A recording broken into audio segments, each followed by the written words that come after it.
heralded, we're going to go back to the wide zone. We're going to go back to my old offense. How just completely inept. We thought it would be a bad offense. We didn't know it was going to be a historically bad offense. They're undisciplined. The Afternoon Drive. Weekdays starting at 2. We are Sports Radio 92.3 The Fan. The Ken Carman Show with Anthony Lima. We have a group of guys on this football team, leaders on the offense, defense, special teams, that understand what's in front of us, understand that when you go through tough times, you have to show that resilience together. You got to show that resolve, and really all we can do is focus on what we have in front of us. I know you don't listen to the media a lot, but outside noise, pressure on you, how do you deal with that? I don't listen to it. It's probably the easiest way. I grew up in Philly. I was a longtime listener of 610 WIP, so I understand the media role, and I understand, that for our fans, that's an important part of our interest in this game. But I also know in my chair that I'm currently sitting in that you can't listen to that type of stuff. How does your family? What's that like for? Yeah, I don't want to get into that. I respect the question, but I don't want to get into that. This is Cleveland Sports Radio 92.3 The Fan. Good morning. Morning. Audio courtesy of awkwardness. Hello. Yeah, what happened there at the end? Oh, boy. Yeah, boy. I don't know. What would you do, huh? What? I always said, I don't know if I'd ask that. Boy, Jeff's on a heater, though, isn't he? Isn't Jeff on a heater? Is Jeff Chidell the unsung hero of the 2025 Cleveland Browns? He is, Jeff is the most unintentionally, so the question that was asked, I don't think I'd ask the family thing. The question that was asked by Jeff Chidell. Here's the question again. How does your family, what's that like for? Yeah, I don't want to get into that. I respect the question, but I don't want to get into that. Yeah, I don't blame Kevin. Well, where was he going with it? Was it because his dad was in the news recently? Joining? Is that what Jeff might have meant? I wonder if he was laboring to get over to that at some point. Boy, I didn't even think about that. Like Ed, he's used to it. Like, he's fine. Or did Jeff think, because these guys do have a relationship. The beat does have a relationship with Kevin, some more than others outside of football. You don't think he means, how does your teenage children deal with this? Because I'm sure they're hearing about it at school and things like that. Sure. Well, I hope he didn't mean that. That to me. Who knows with Jeff? Jeff's a wild card. That's a tough one to ask anybody because now you're mixing personal and public. Like you certainly. Above. How does your wife deal with it? I'm not asking that question. Yeah, she's in groups, I'm sure, circles, other mothers. Ooh. Yeah, you wouldn't want to go there. You wouldn't want to go there either. No, not asking that one. Nope. That's why I'm wondering, because you could tell he's kind of searching for a way to ask what he wanted to ask, and then Kevin kind of cut him off there. But they do have relationships, so they do know. Most of the beat has been introduced to various members of Stefanski's family at some point, and maybe he thought, we've talked about this kind of.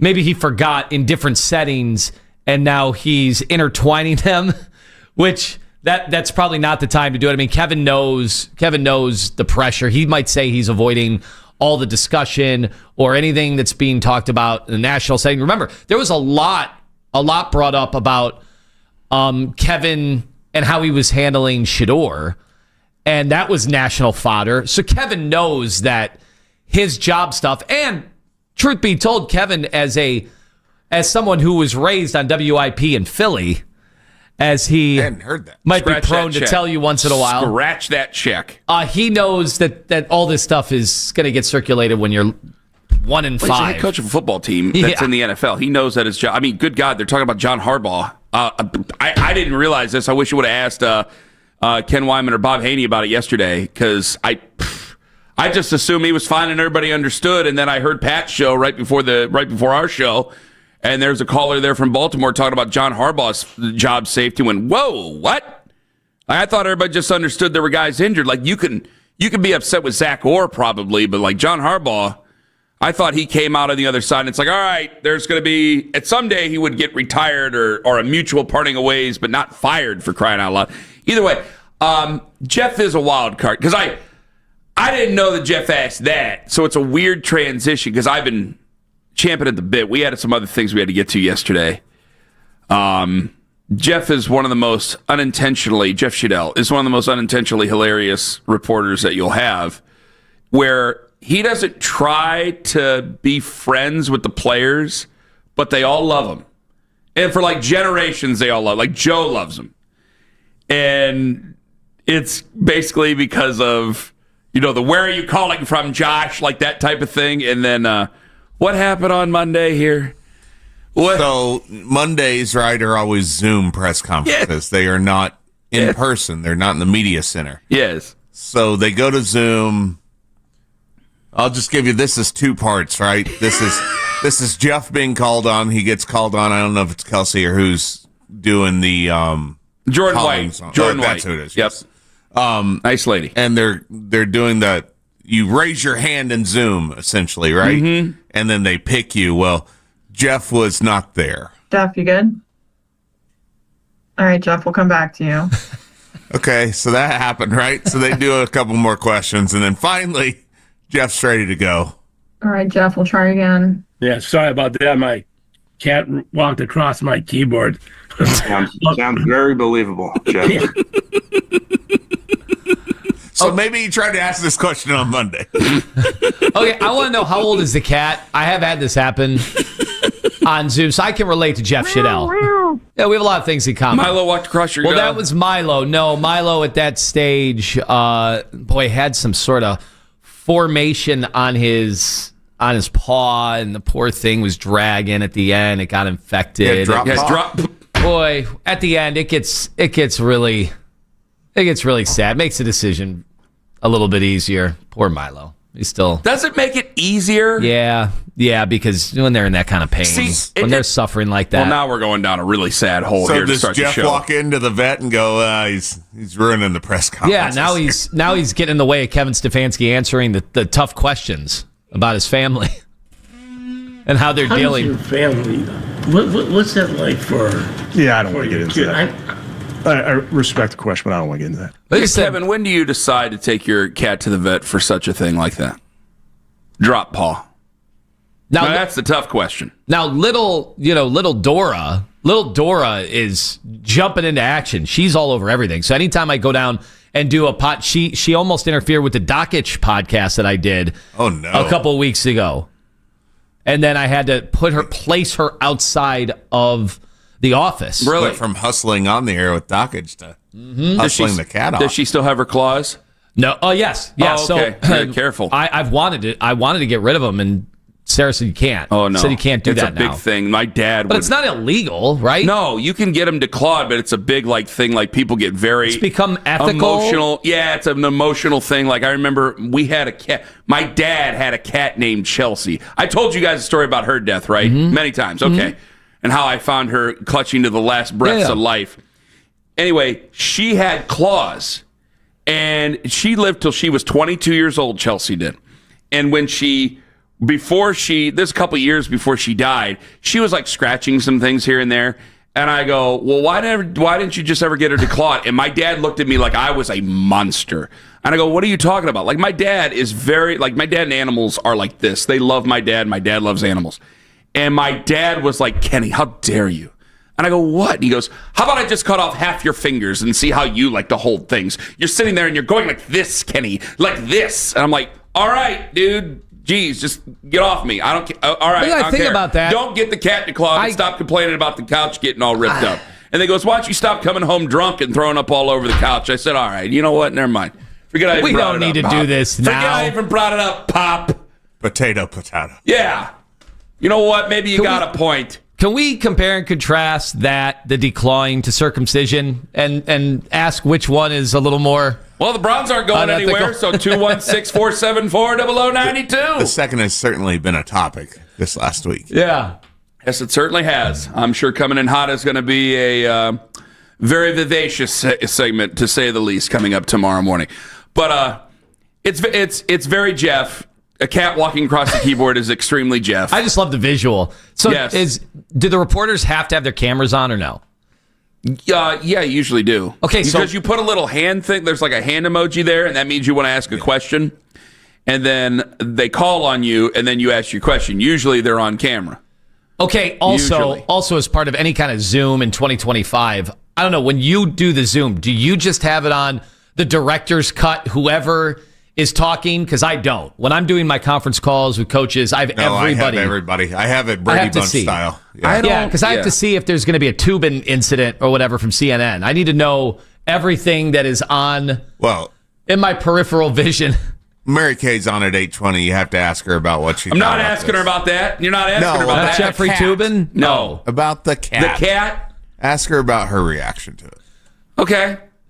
I'll ask Mary Kay about that one, because that would probably be a good reaction. I just want to know, can Kevin see everybody's monitor, or does he not see any monitors? Does he not see? He probably doesn't see any monitors. Oh, that's a little different because it's nameless gray faces. Yeah, I don't know if he's not sitting at his desk. I don't believe he's still down in the media center. Yeah. He's down. They bring him down there. Unless there's a giant TV that they will in for him. He looks into the camera. Usually, I try to get on the Zoom, but sometimes I'm just like, I'm running around. I got to listen to the fan. I listen to the fan. Because we carry him live. Trust me, Andy and Jeff are going to make sure that we carry him live. So it's like, well, I might as well just listen to the fan. I'm going to get everything anyway, so it's no big deal. Speaking of Kevin, Ross Tucker had something to say. And listen, it always starts off, I respect Ross Tucker. I really respect Ross Tucker. I disagree with him.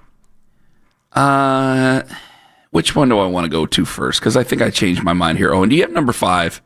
Let's go with number 5. I was a little taken aback by this. I listened to this at about 4 a.m. today, and I was a little bit taken aback by this comment. And I go, you know what? It's early. You need to calm down and not take it so personally. Here's Ross Tucker about how bad the Browns are. He doesn't think they're actually that bad. And he goes, well, what were you expecting in the first place? I don't think that bad. And listen, I'm not a Browns fan. I don't live in Cleveland. I don't watch every snap they take while it's happening live.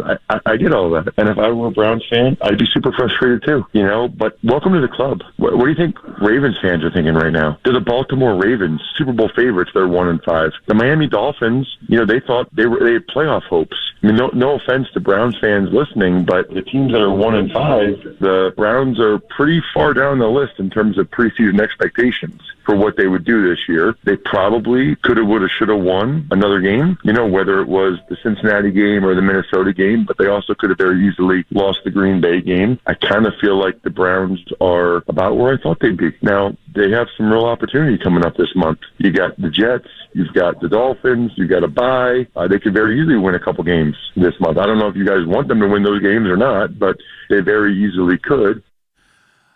So I heard the first one. Guess what part I heard and I got kind of blind mad about. And then I had to calm down and go, Ross is good at what he does, and he's a smart guy, and he's a nice guy. You need to relax. It's 4:10 in the morning. Relax. You're just angry. Which part do you think I heard and I got mad about? The welcome to the club part is what I got mad about with what Ross said, because I'm going, wait a minute. Whoa. Don't tell me welcome to the club. Like, basically, we are the proprietors of Studio 54 when it comes to the club. Don't tell me welcome to the club and then use the Ravens. Oh, I'm supposed to feel bad for Ravens fans. Yeah, that's the group I feel bad for. Yeah, I feel real bad for Ravens fans. Welcome to the club. No. And I went, okay, hold on, relax. So he's saying that there were no expectations for the Browns to do anything anyway. They were supposed to be 1-5. He asks a question, or he says a point that, you know what, I got a lot, because you got me upset at 6 o'clock. It wasn't you who did it, but you poked the bear and away I went. 6 o'clock on Monday, I got upset. And then later on in the show, I got upset. I had 2 separate moments of a tantrum. And I did get a lot of people going, well, Ken, like our buddy Ben Axelrod over at Awful Announcing and a couple other people like, hey, you expected him to be like this, didn't you? Why are you so upset? And I go, guys, I love the Browns. I love my sons. If I have a son that I expect to be an idiot and do silly things, I'm still disappointed when he's an idiot and does silly things. That doesn't change. I still get agitated that my son, who I have hope for, and every now and then does a couple of things right, and it looks like he's on his way to living a stable life, and then he just messes up again, and I got to deal with his problems again and bail him out of trouble again. I still get mad about it. So it's that it's a sports analogy, but it's still a relationship. Like, I'm still going to be frustrated over 1-5. For the analogy to be accurate for you, it would have to be right before the first day of school. You talk yourself into, I think he could do Harvard Law. No. I think my son could do Harvard Law because that's what you did with the Browns the day before the season started. No. You said they were going to win. You said they were going to win 9 games. I thought he said 9. I said 8 games. Yeah. I said the universe. I said I think he could be me. I think he could go to Akron. I didn't say Harvard Law. Harvard Law is the Super Bowl, sir. No. I think you got a little excited before because your son was showing some aptitude. I was hoping. No, that's not true. I was hoping 8 wins. Maybe I could get him in with Tony, or maybe I can get him in with somebody and teach him a trade and get him going in the right direction. Okay, I was kind of hoping that. That was not what I was hoping for the Cleveland Browns. Don't accuse me of that. That wasn't happening. If we're making these analogies here, but you hope because you're going, hey. They did get it together once. They did get it together. Hey, finally, Billy's got himself a job. Finally, he's got it. Maybe he's going to make something of himself. No, got stoned, forgot to go to work, missed his 90-day period. They said to hell with you, goodbye. And now I got to deal with you again in my basement. Like, that's what the Browns are. So just because in the back of my mind, I go, yeah, Billy's going to mess it up, and here we go again. In the back of my mind, I probably think that doesn't mean I'm not frustrated and upset when he doesn't do what he's supposed to do. Doesn't mean I'm not frustrated and upset going, where did I get it wrong? Where did Andrew get it wrong? Where did Kevin get it wrong? Where did I get all this wrong? Like, there's still a feeling to it. Don't you understand? Like, just because I expected it to go this way doesn't mean I got to like it or accept it. That's what I think. Now, no offense to Ross, because he did use the Dolphins scenario. I'm like, yeah, you know what? The Dolphins got a lot closer to the playoffs and things like that, and I could understand their frustration. So their fan base, that's more apt. The Ravens, no.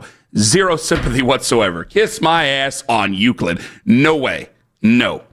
Other than that, I could understand where he was coming from there. But the welcome to the club thing, it rubbed me the wrong way. Rubbed me the wrong way. Was I fair to be that way, Anthony? I'll get to it. Okay, that's coming up next. And numbers never lie. Until they lie right to your face. It's coming up on The Fan. 92.3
yourself or a loved one to a Woodhouse Spa gift card. WoodhouseSpas.com. Traffic is light northbound on 176 from 480 to West 14 and 90 east from West 117 to Euclid Avenue.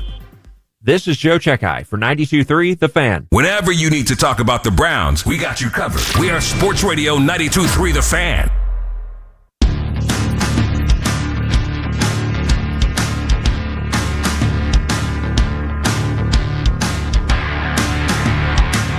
I didn't turn my back on him.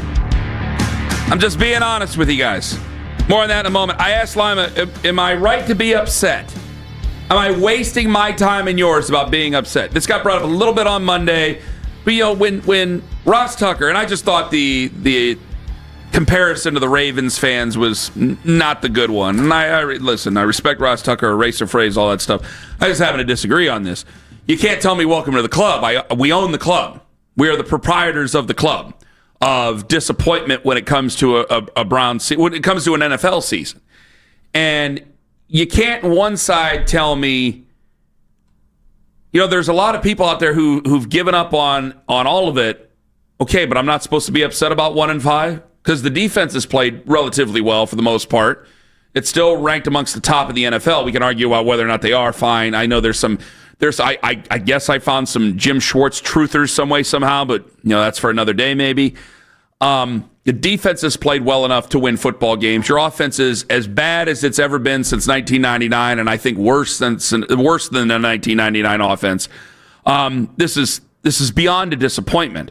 But then I hear a lot of people going, how can you say you're disappointed? You couldn't have thought this team was going to do very well. Now, yes, I talked myself into winning more games than I thought back in right as the week started, because I'm an excitable boy and I made myself a terrible mistake. I'll own up to that.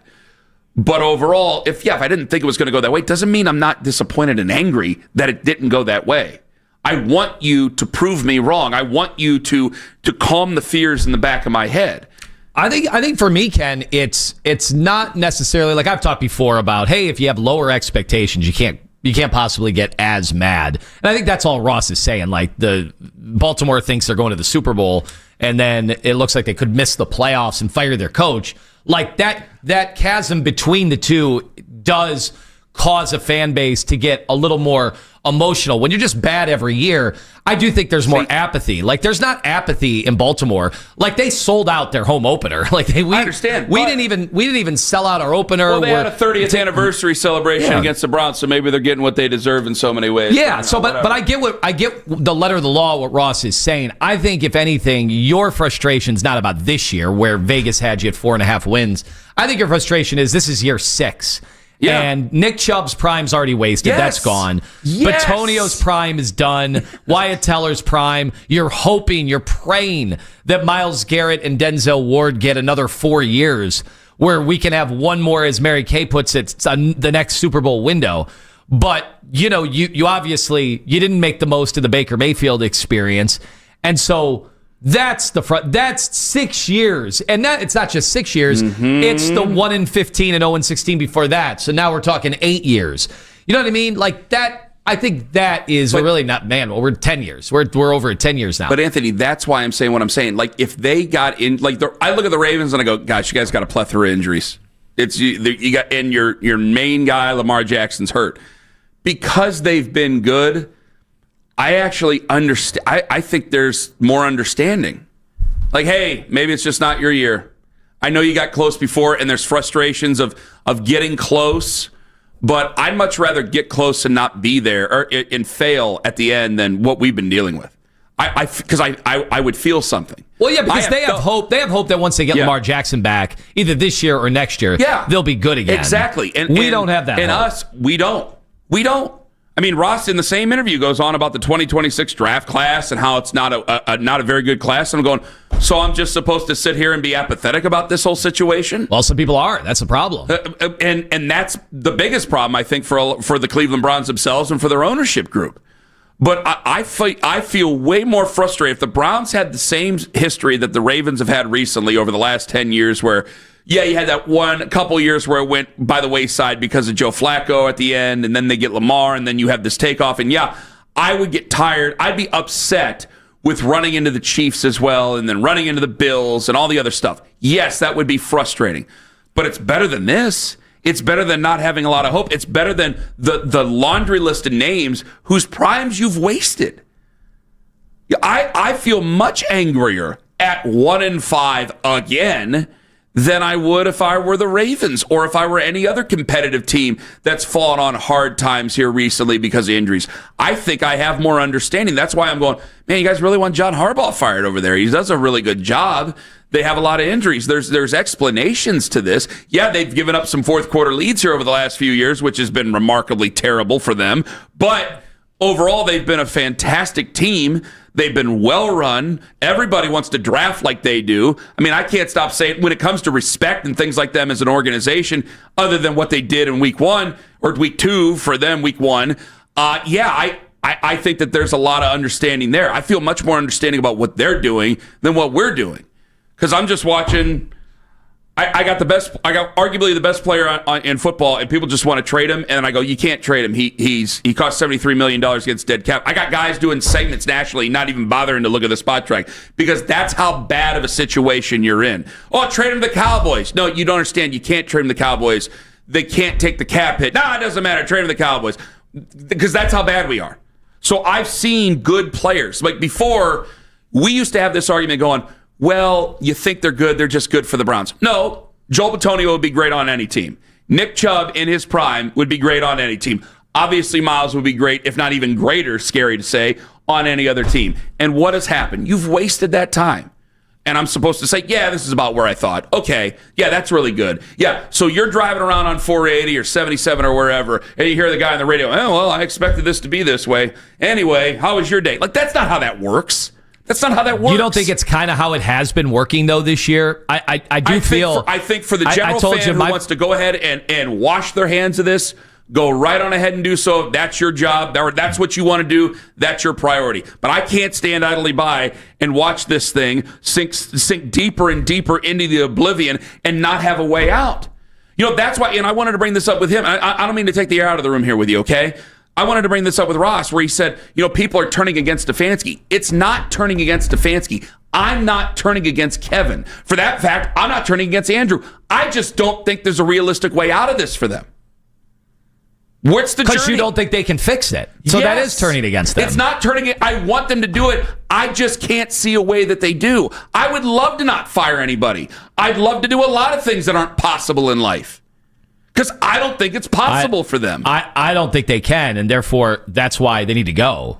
See, it's not even that. If you don't think they can do the job, then you want somebody to do the job for them, right? You're just afraid to say it. No, because it would just be a fresh start, and I would be just as worried about the new people coming in. Well, sure. That's my difference. Yeah, you never know. And the Browns are not in an advantageous position. Unlike the Patriots, where they had Drake May and so Mike Vrabel, that job was a desirable job. This will not. I do not think this will be a desirable job. Well, because we've been through that in the past. Obviously, yes. Now I could try to put lipstick on it and try to say 2 whatever. first-round picks, but again, when you have a draft class of quarterbacks that we don't know about, frankly, I mean, there's some, it seems, some niceness in there, but that's draft talk, and we got plenty of time to do that. What I'm pointing out is, like, you say, like, oh, you don't think they're going to do it, so you want them to go. No, because I don't have a lot of faith that it's going to be fixed. But I just, you might have to make the move if you're the Browns, because it's just, it can't keep going this way. It can't keep going this way with the same characters, with the same players.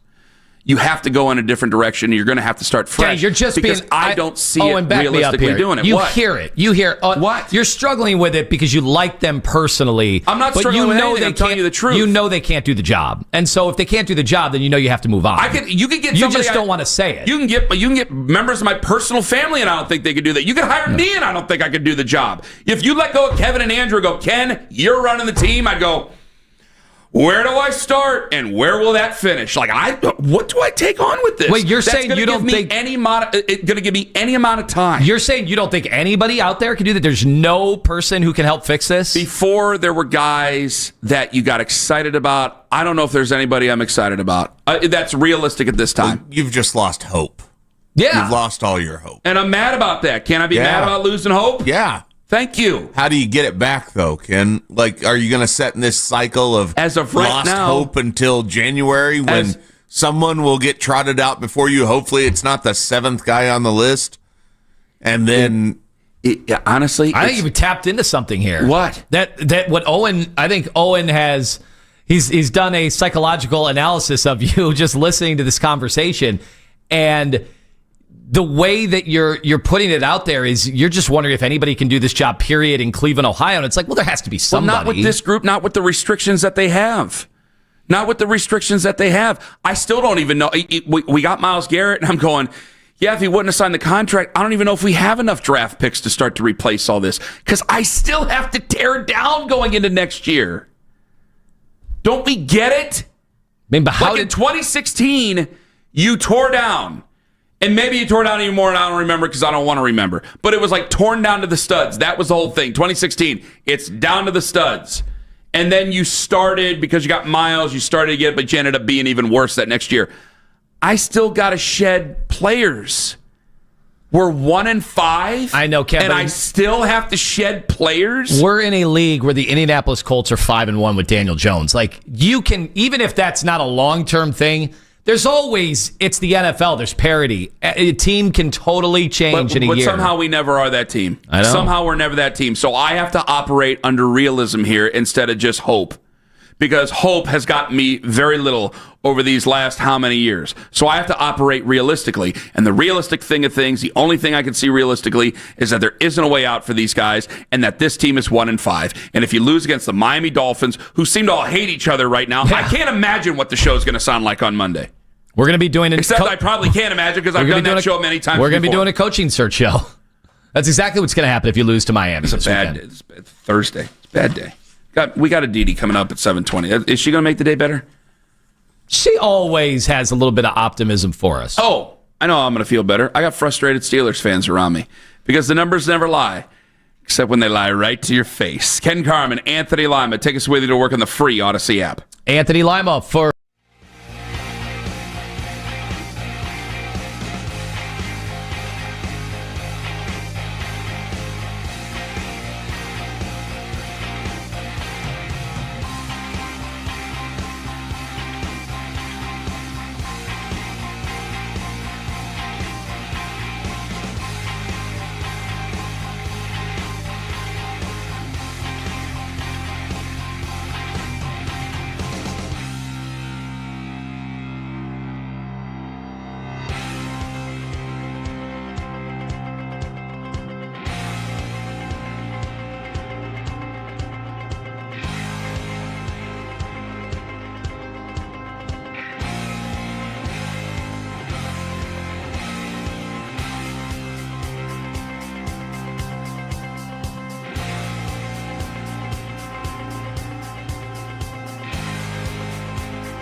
Conrad scores big. Through November 21st, buy 3 Goodyear tires and get one free only at Conrad's. Plus, you could save up to $100 more with a mail-in rebate on select lines. Visit econrads.com for more details. 92.3 The Fan has the most local sports talk in town, and you can be a part of it anytime you want. Weigh in on X at 92.3 The Fan and see our hosts make your reaction a part of our shows. Powered by Scheiben Jewelers, Cleveland's premier jewelry store. You'll hear the latest from Browns practice as it happens. Basket and Phelps, weekdays at 10. 92.3 The Fan.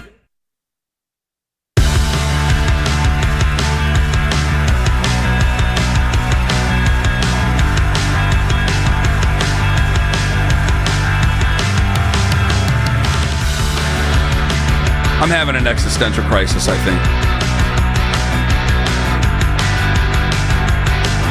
I mean, you guys have just, in so many ways, like really opened my doors to perception of how I'm feeling. Like you guys have diagnosed me. It's there, and I'm just in a glass case of emotion right now. I mean, maybe it wasn't an accurate readout. It's just Owen and I were looking at each other while you were talking about the Browns situation.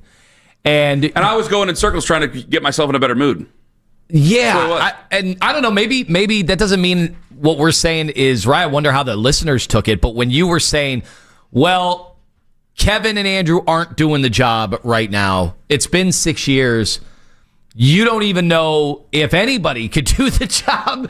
I mean, come on. It can't be that. The listeners heard? It can't be that hopeless. You know what I think the listeners heard? I think they heard a desperate man who doesn't want people he likes to be fired, but also can't make an argument for him.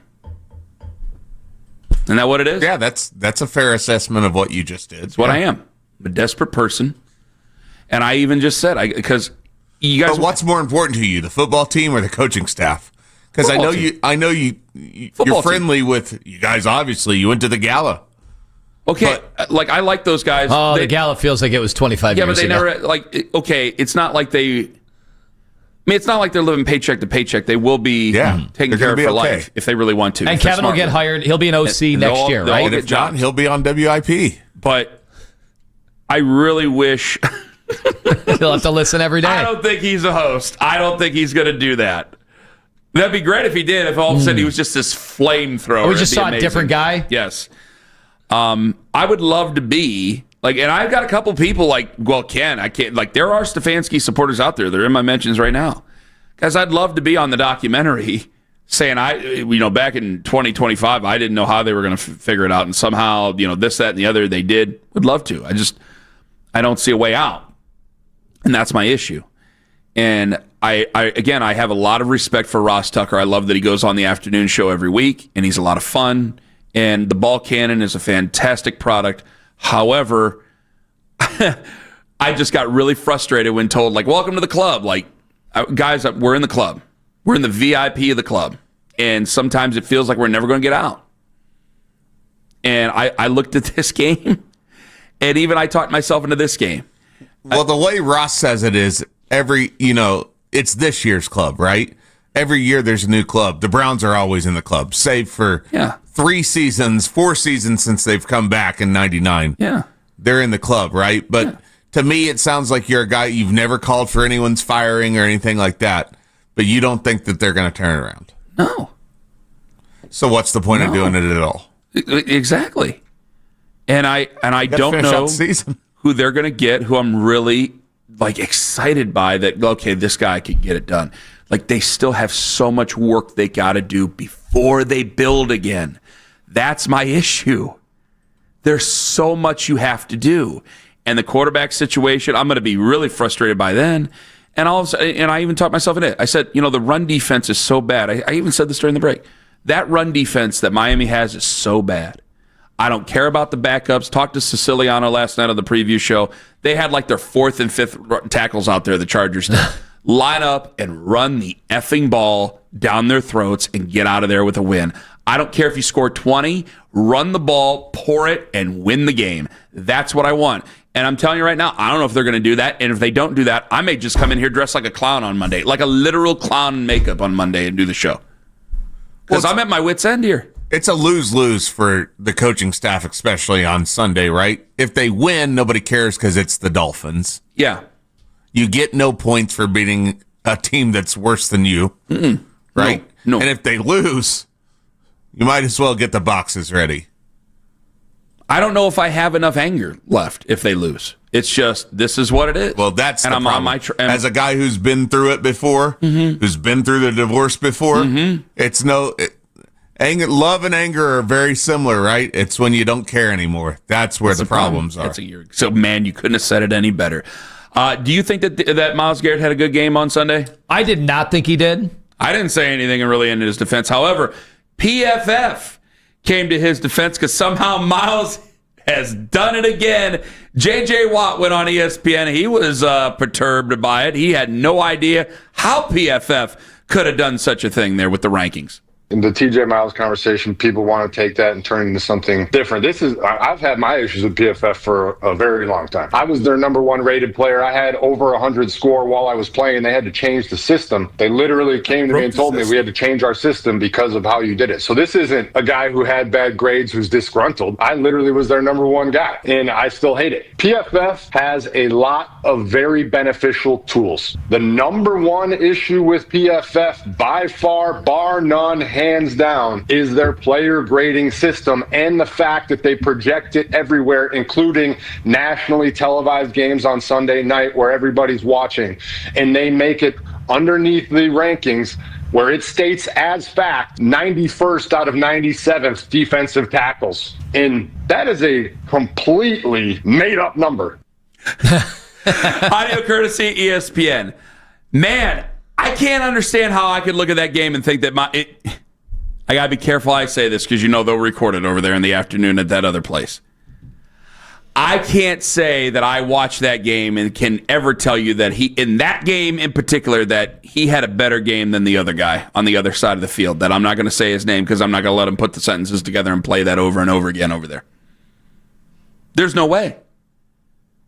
And I can't believe it. Kenny, I thought the other guy had a better game than Miles Garrett, the guy I had never heard of. Oh, well, okay, fair enough. Are you talking about Derek Carman? No, the other guy. Oh, Nick Herbig. Yeah. Oh, okay. No. I still stick to my guns. I think Miles is more impactful for his defense. I think Miles is better overall. I think Miles has a better chance to carry a team and a defense better than the other one has because I've seen it. But when it comes to that game in particular on Sunday, I know who had the better game. It was the other guy. It was the other guy with the two other brothers that does the commercials for soup. That's who had the better game. Is that so wrong to say? I don't want to use PFF for the wrong reason because I have accused it of being a thing that fans run to feel better about their bad teams. Like when they did the whole Cody Kessler is the best quarterback in the NFL. Remember that day when they did that? I go, what are you talking about? What world am I living on? What planet is this that I don't understand anymore? And then I saw that and I go, I'm starting to do the same thing that I used to accuse other people of doing. I wrap myself around the PFF grades because I told you. I told you Sunday night, I go, you watch, PFF's going to have him graded off the charts, and sure as hell I was right. Yeah, pass rush win rate, they in all these games, he has been a monster, and I thought Miles has been really, really unbelievably good, but because they're losing games, he's not going to get benefit of the doubt. It seemed like this game he did get the benefit of the doubt. Do you think that Miles had a great game on Sunday? 216-474-009. I can't even ask the question without laughing. Like, I can't believe I have to take their side. It's not an overall thought. I still think Miles is better than the other guy. But on Sunday, I don't know if I could take PFF that seriously anymore when it comes to that stuff. Flat out. Because I can't imagine how you could say that this guy was better after watching that game. I don't think your eyes cannot lie to you. Adidi Kinkabwala. 7:20 this morning. All right, what's your thoughts? We'll get you guys. Ken Carman, Anthony Lima. Take us with you to work on the absolutely, positively free Odyssey app. It's Anthony.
It's at 7 o'clock right here on 92.3 The Fan. From the University Hospital Sports Desk, I'm Jeff Thomas. All the Browns and NFL news you may have missed at work. The Afternoon Drive. Weekdays starting at 2. 92.3 The Fan.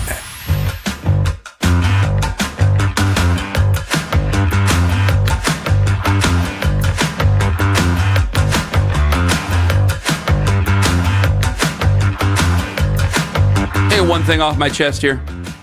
Before we get back in all this, we got Adidi coming up at 8:20 or 7:20 this morning. We have Kay Cabot coming up at 8:20 this morning. Adidi will be on the call for Sunday's game here in Cleveland. Browns, Dolphins. You can watch that on CBS. You can also hear it here. Your flagship home for Cleveland Browns football, 92.3 The Fan, 92.3thefan.com. I got a lot of pushback on my Austin Hedges thought. Which was? I go, hey, I got frustrated last year, and yeah, I called him slider, and I got to own that. But he did have a good September. Now, 1 month out of your career as a hitter ain't going to make a huge difference. But I go, clearly he adds something to the lineup, to the team. And I got a lot of people just go, well, just make him a bench coach, or, well, that doesn't solve the bats, or covering for the Dolphins or something like that. And I go, no, I just think he seems to be a solid individual. And I think the proof is in the pudding over the last couple of years. They've been a better team with his help. He's also not as old as people think he is. Well, he's only 33. It feels he's a like month he's 57. older than Jose Ramirez. He's also a backup catcher. Yeah. I understand. I'd be outraged if they're like, he's your starter this year. He's your backup. And it was you guys. And I've seen the advanced sites put him in comparison to the other backups, and he's fine. And the money's fine for that exact role. So what's the problem? Well, the thing is that people are going, oh, he's not worth the investment. I go, hold on a second. It's a 1 year, $4 million deal. Another guy got a 1 year, $4 million deal. Joe Flacco, who's going to mean more to their football team or more to their team overall? Who's going to mean more to their team? Because Joe Flacco's already gone. So who's going to mean more? Who's the better investment? Can't deny it. The better investment's been Austin Hedges. That team's gone to the postseason twice. This team has made me a very, very, very depressed person here this morning out of nowhere. I didn't feel like I was going to be this depressed on a Thursday morning. Did you care? Jeff Thomas has gone through the names in the updates of guys that are performing or even performed last night in the playoffs that are no longer Guardians. It's hard for me to work up the outrage when I didn't hear fans at the time lamenting everybody. Now, they did when Shane Bieber, when they moved on from him, there was a debate. Now, how good has Bieber even been? He's been fine. He's been fine, right? Yeah. He hasn't. There was definitely a big complaint, in September, but nobody even thought the team would be in contention except for one guy. Yeah. But nobody even thought they'd be around. So at the time when Bieber got traded, they got the number 5 prospect or whatever from the Blue Jays, and who is a starting pitcher who you think is going to be here in 2 years or so, but there's no guarantees on that either. I'm not saying that getting and I'll finish it up with this. I'm not saying that just bringing Austin Hedges back is going to bring you back to the playoffs, and that's all the Guardians need to do. And I think that maybe some people feel that's all they're going to do. And if you're mad about that, we got no argument with each other here, brother. That ain't going to happen. But as Lima pointed out, right now you have a $60 million payroll. You're probably going to have to spend some more than that somehow to make sure that you're a competitive team. So somebody somewhere just hope might that they spend it smarter. They did spend very little, but the money they spent last year all looked like bad spending anyway. When it was Carlos Santana and Sewald, and it's just none of it worked out, right? Yeah. So none of it. Very little of it. If you're already going to spend very little money, you actually have to. It has to be smart money.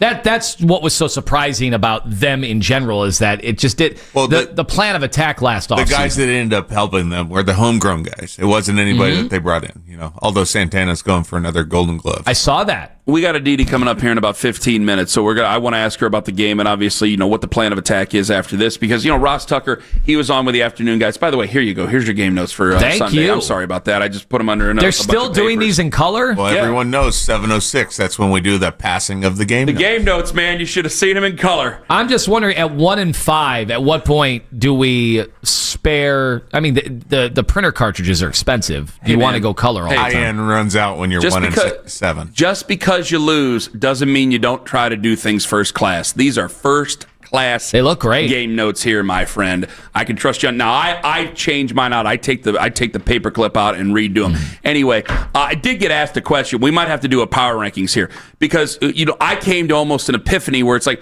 no, I don't want to turn on. I'm not turning on Kevin. I just don't see a way out. And then it kind of got brought up out of nowhere. All right, if this job opened up, how good is this job compared to other ones?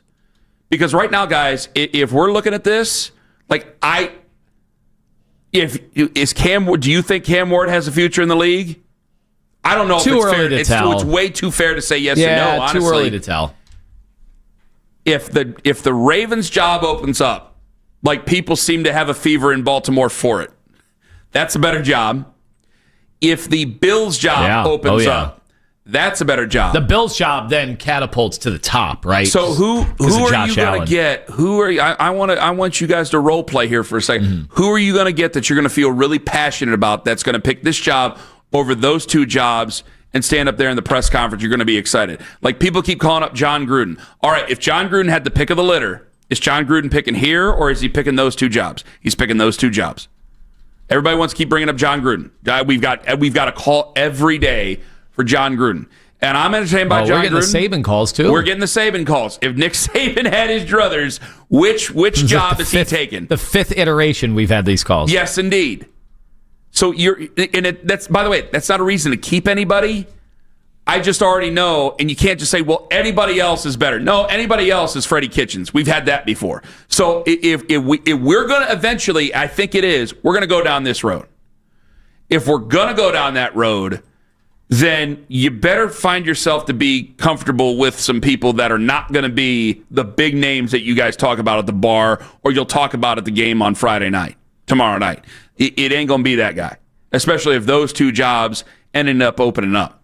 Now, I would love if we were talking about that, if it were Harbaugh or McDermott. Yeah, I'll do the same thing I used to say for Mike Tomlin. I'll get a rickshaw and I will run over there and try to bring them over here myself. Yes, even McDermott. As you said, I think I would like him to leave some of his analogies in Western New York, but I think Sean McDermott would be fine. Obviously, John Harbaugh, planes, trains, automobiles, whatever it may be. But these are guys that know the league. John Harbaugh is a guy that knows the division. I could try to put a smiling face on this thing and say, hey, this is a great opportunity for you because we got this, and this in the draft and everything else. But again, we still need to do a teardown here. And I'm to a point now where it's already October 16th, and I can't break down a game on Sunday because you guys aren't interested. You complain that we don't break down a game. You're not interested. I can tell you how to beat the Dolphins. Do you really care? Some of you, I wonder if do you really even want to?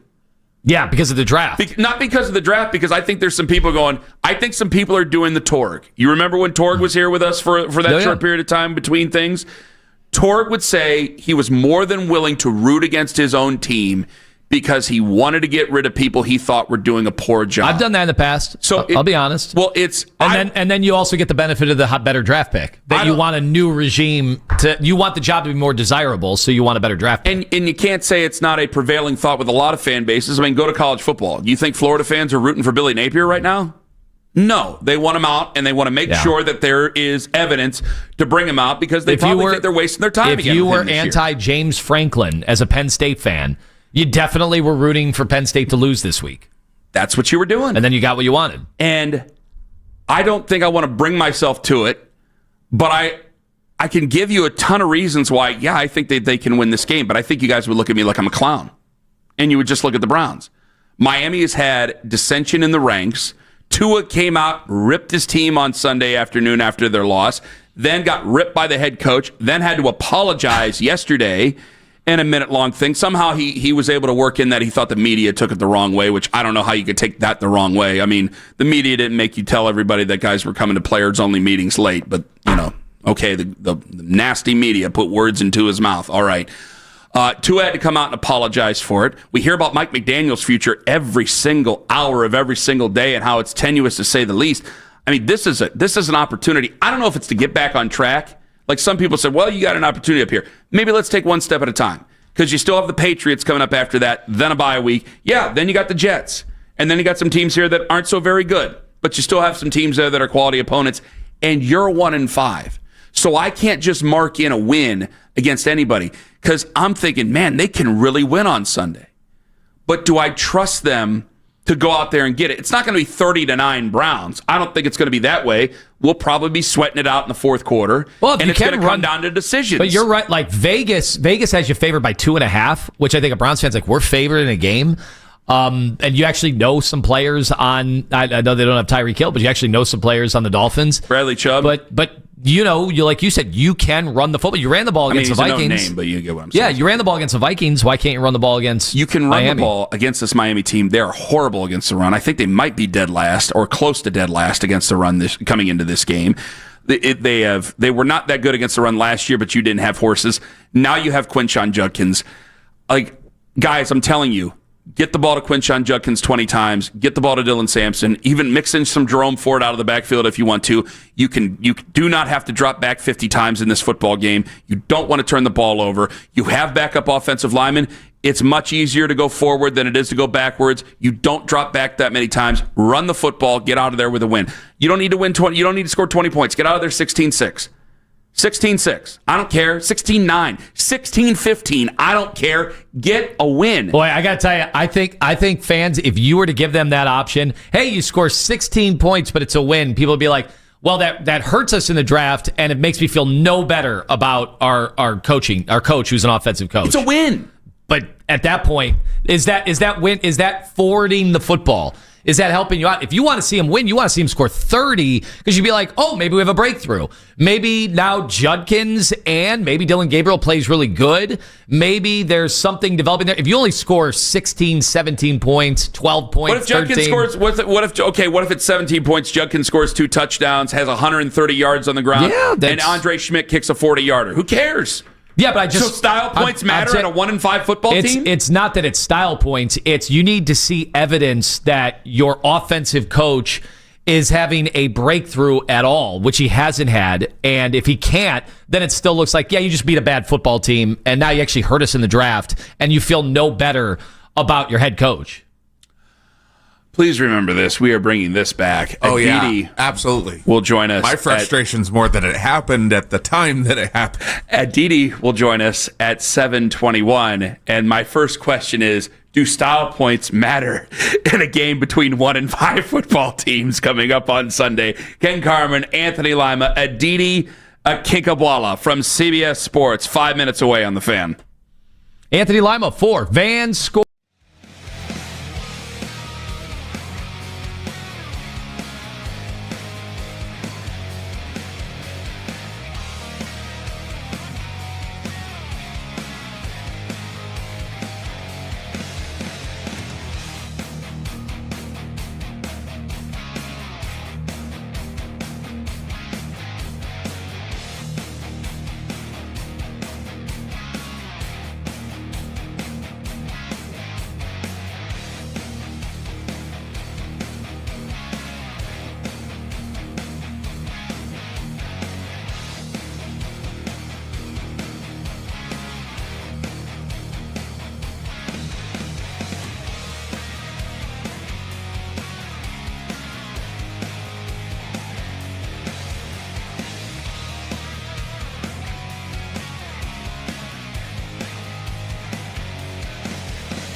up the win. Don't miss the Kevin Stefanski Show, followed by Thursday Night Football tonight. All starts at 7 o'clock right here on 92.3 The Fan. From the University Hospital Sports Desk, I'm Jeff Thomas.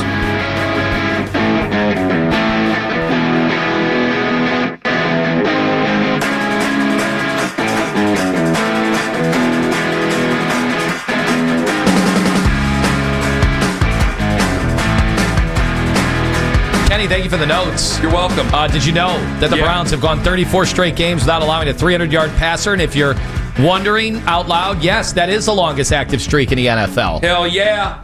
Did you know that Joel Bitonio, 1 game away from passing some guy named Joe Thomas for 11th most games played in franchise history? It's 11 games away? No, 1 game away. It's 1 game away. Sorry, I got the ones. Tied currently. From Wow. 167. The most in franchise history. 11th most. Oh. This is fun. I got the ones. Let's play a game of which part of the sentence are you listening to? Did you know? The second half. I'm listening to that part. With 1.5 sacks, Miles Garrett will pass Derek Thomas for 5th most sacks by a player in their first 9 games. Yeah, we're comparing him to Derek Thomas. See? The most? See? Was that the 30th most? It's a lot. Said franchise history? Now when? Derek Thomas was never Which on franchise? He was never on the Browns. Yeah. Is this baseball? Let's go to the fan hotline. Adidi Kinkhabwala joins us this morning on the fan hotline. Adidi Kinkhabwala from CBS Sports. She'll be on the call with Spiro Dedes and Adam Archuleta. Hello, Adidi. Good morning, my friends. How are you guys? You got your poncho. It's going to rain on Sunday. Of course it is. I'm coming to Cleveland. What else would it do? So you're telling me you bring bad weather? I think that Cleveland just likes to greet me with bad weather. Well, it could be worse. You could be bringing pestilence or something like that. So, I mean, it's okay. Adidi, all right. You want to ask her about style points? Because I got to wrap my head around this. Oh, yeah. I was For Browns fans, Adidi. For Browns fans. We're having a conversation here about, just how desperately they need a win. And we were talking about how, well, if you are done with this regime, if you're done with this coach, then not only do you not want to see him win, I mean, it hurts you in the draft. It keeps your coach around. Like Penn State fans were hoping that James Franklin would lose. They get rid of him, and they got the job done. Mission accomplished. So Ken said, I don't care how they win. Win with 17 points, just get it done. And I said, well, that won't get anybody off the back of Kevin Stefanski because that still looks like your offense sucks. He's an offensive coach. So Ken was struggling to understand how style could mean anything on a team this bad. Okay, so first of all, yes, coaching is about getting the most out of the players that you have, for sure. But you also have to look at the players that you have and whether you can push a player to perform to a certain point, and sometimes you just can't because those players can't perform anymore or never performed or there isn't enough talent or depth. So it's not fair to only saddle the coach, I think, with just like with a scoring output that you don't love. The same way that I think it's very difficult to saddle only the quarterback with that. Football is about a lot of different pieces. All I can say here is that I've never met a player that was cool with the idea of tanking. I mean, I remember last year we had the Bills-Patriots game, Week 18, and the Patriots threw out Joe Milton. Is that his name? Is that what his name is? Joe Milton, I think. Mm-hmm. And, Josh Allen took 1 snap for the Bills, and Patriots fans certainly didn't care if the Patriots were going to win because they wanted that higher draft pick. But I stood there on that sideline, and the way that those guys fought and the way that Joe Milton was fighting for a job, whether it would be with that club or with another club, and the Patriots did win that game. And so everybody knew Gerard Mayo was getting fired. He was indeed, he knew he was getting fired during the game. You could see what his demeanor was. The fans wanted a draft pick, but those men that are out there, these are their livelihoods. This is their career. This is their opportunity. And many of them know they may never get another chance again because it might be a team doesn't sign them. It might be that they get hurt. I have a really hard time saying, okay, I'm going to root for human beings to lose. I'm going to root for human beings to suck. That just feels a little weird to me. Adidi Kinkhabwala joining us here on the show. What do you think that Dillon Gabriel does really, really, really well? Not that he's terrible, but what do you think that he does really well? I think he's smart. I think he goes through his progressions. I think that he learned not to force a bad ball. We saw that in the preseason, obviously, in Philadelphia. And I think that he's getting better. I think that each week he's taking something and applying it and getting a little bit better. How much time? We haven't seen, we haven't seen the arm yet. We haven't seen the explosion. But I don't know. I'll tell you, I asked Jerry Jeudy about that yesterday, and he was like, it's not that he doesn't have the arm. He's like, those plays haven't been there. And why is he going to force that? He's like, you can't force it if they haven't been there. So if that is indeed the case, and I have no reason not to believe Jerry, then I appreciate that. Well, that's interesting. That I like that Jerry Judy's not throwing him under the bus. We were wondering how Jeudy was going to feel about everything involved, considering he's had the bad dropsies again. It's been the second straight year of him dropping a ton of balls. He was productive last year. Hasn't really had a chance to be all that productive considering the offensive struggles in general. So that's good to hear. At the same time, that's basically saying that the offensive line can't hold up long enough for these routes to even develop for him to have a chance to throw the football. I mean, are you seeing something different when you watch the line play? No, it's been really dreadful.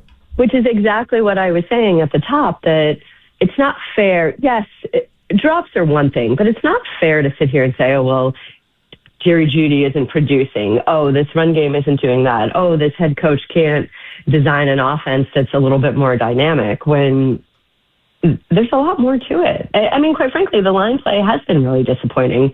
Coming into the year, I thought, okay, you've got all these veterans who have been together for a long time. This is what the magic of a seasoned offensive line is, that they all know each other so well, that chemistry is there, and that it hasn't happened is obviously disappointing. Adidi Kinkhabwala joining us from CBS Sports. For Kevin and his staff, it's turned up. Heat's turned up with media. Heat's turned up with the fan base. Do you believe that everybody's still on stable footing within the organization? And I can't answer that. I'm coming in this weekend, right? So I haven't been around anybody in 5 or 6 weeks. I also think that I can't answer that. I'll be really honest here. I need to ask and have the conversation, because if I go with my gut, I think that I am such a hopeful and optimistic person that I don't like to speculate in that way. And I'll tell you, I was on the sideline for the Titans-Cardinals game, and I was so impressed. Yes, the Cardinals gave away that game. Surely you saw the fumble at the goal line, all sorts of an interception that was dropped, and then the Titans then fell on in the end zone. There were crazy things. But I can tell you that Titans team fought that entire game. No one hung their head. The way Jeffrey Simmons or that rookie quarterback, Cam Ward, was going up and down the sideline talking to their teammates. So I didn't feel that this was a team that had quit on Brian Callahan. And it made me think of when the Lions at one point were 4-19-1 under Dan Campbell. And then all of a sudden it clicked. And so I thought Brian Callahan might get a little bit more time, because that is a roster that is devoid of true depth, and they were fighting. And guess what, guys? I was totally wrong. A week later, he was fired. So I think that until I am actually around and having those conversations with people and getting a better sense of what the sideline is, what the effort is, what the players are doing, I can't speculate. I can't tell you that. All right, Adidi, obviously you're going to have great perspective on this because you know all the figures involved, but what did you make of Mike Tomlin talking about Andrew Berry after the Joe Flacco decision? I thought it was really funny, quite frankly. I think that part of sports is tweaking your rivals a little bit. He'd just beaten one, and so he did that again. I think that it was a show of respect for Joe Flacco. Flacco's won more games against the Steelers than or he is in a group of quarterbacks. I think it's a group of 3 who've won the most games against the Steelers since the merger. We heard him just a few weeks ago. We heard Tomlin just a few weeks ago say that he had told his team, keep Anthony Richardson upright because we don't want Flacco in the game. And what happened? Flacco came in the game and beat the Steelers. Obviously, Mike Tomlin's a little bit peeved that he's facing Joe Flacco instead of Jake Browning. Obviously, he doesn't think that anybody in the division should help anybody else in the division. And I think perhaps it was something nice towards Kevin Stefanski, because Kevin Stefanski sure can't say that. So I don't know how to say, I don't want to say that he's throwing them a bone, but maybe someone in the organization said to me, someone who's been in football for a long time said to me that he read it as Mike Tomlin sticking up for Kevin Stefanski. I see it more as he's annoyed he's not getting ready for Jake Browning. But I mean, this is part of what's fun, right? Like Adidi, it feels as if the trash talk and the bulletin board stuff used to be a bigger deal. I thought it could be too. No, I agree with you. I agree with you. I thought it could be too. Or I agree with the person who told you in the organization. I thought it could be too, and I just figured, I was like, well, I guess I got it wrong because everybody seemed to disagree. But if somebody in the organization is saying that, it's like, and it's not like, hey, I'm sure there is a respect there to some level. I'm not sure, because I know that coaches, they can be close, but they can also snipe each other and be very nasty to each other, especially in the NFL. However, like, I think you think about it, if you're Mike Tomlin, you're going to go, well, you wanted Kenny Pickett, fine, you got Kenny Pickett, then you traded Kenny Pickett. He knew that for a fact. Then you start Joe Flacco, and then a month later you trade the guy again. I thought that maybe Mike Tomlin could put himself there and go, well, it's not even fair. You don't even have the veterans there that you want to bring your young quarterbacks along, right? Like, if you needed Dylan Gabriel to take a breather, you could put in Bailey Zappi? No, you're going to go right to Shador Sanders. And if Dylan needs a breather, am I that confident? And you can tell by the play calling right now, am I that confident that Dylan Gabriel can get everything done? Okay, well, can we be even more conservative with Shador Sanders? No. So it sets your young guys up for failure in that sense by making that trade. Which, again, Kevin can't say that. So maybe Mike is saying that for him. And again, they don't necessarily have to be best friends. And yes, NFL head coaches are incredibly competitive with each other, but it's also a very, very small club. It's in that club that you understand the scrutiny, the stress, the pressure, the desire to teach and coach and help men, but also how much you need to win, and the assault from sports talk radio and what your kids are hearing at school and how you have to be a dad to manage that, all of that. So obviously Mike Tomlin has empathy for what Kevin Stefanski is going through, and obviously coaches get tagged with things that they really have nothing to do with, and they're the ones that have to stand up every single week and answer the questions and deal with the fans, the media's angst, essentially, because the media is often repeating the fans' angst. And so, I mean, I didn't have a problem with it, if that's what you're saying. I don't think so at all. And I could definitely see that part of it is a tweak, part of it is his own irritation. And I believe what this person told me. I think part of it is probably standing up for Kevin a little bit. Because even as Kevin is being ripped here, you just said, like, oh, he's a so-called offensive genius. Why has his offense not scored more than 17 points? Well, what is he working with here? I totally agree. Can I ask you one thing? Because we're up against it already. I couldn't even realize we're already up against it. I'm sorry, Adidi. However, we'll talk this weekend. Well, that's true. That is true. We'll talk on the pregame show. Adidi, if they hand the ball off to Quinshon Judkins more than 15 times, this is a win, right, for the Browns? You'd have to think. You're seeing another team that's in complete and total disarray right now. So, I mean, on a day like that's supposed to be as nasty as it is in the AFC North, with a reeling team that has for years has struggled to be anything but labeled as anything but soft, you should be able to run the ball. Adidi, I love it. We thank you very much for the time. We'll see you on Sunday. We'll talk to you on Sunday. All the best.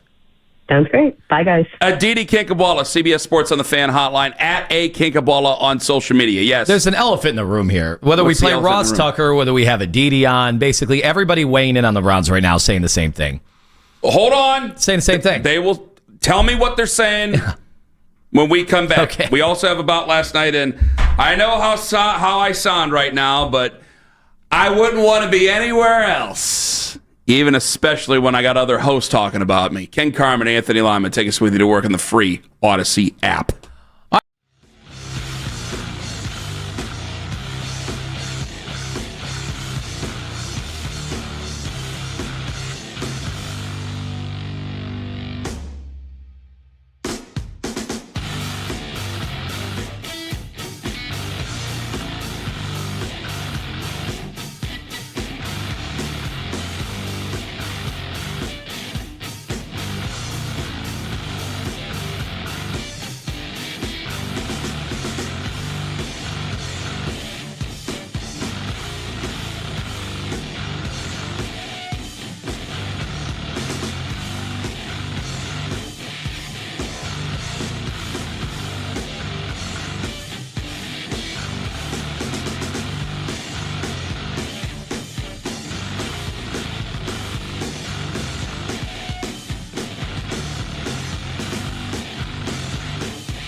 Cleveland Browns.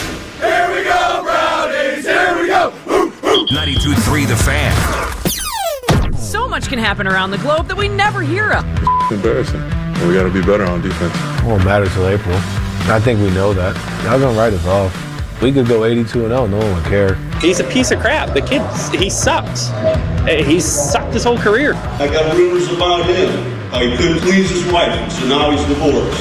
Put a damn winning team on the field. Now the Ken Carman Show with Anthony Lima give their thoughts on what you might have missed about last night. Well, boys, we're inching closer to the matchup of the century between two 1-5 teams, the Browns and the Dolphins, this coming Sunday over at Huntington Bank Field. Now, as tough as the Browns season has been so far, it's been equally tough for the Dolphins, arguably even greater, as their quarterback, Tua Tagovailoa, kind of calling out his players earlier this week for skipping or being late to team meetings, then taking his words back in yesterday's press conference.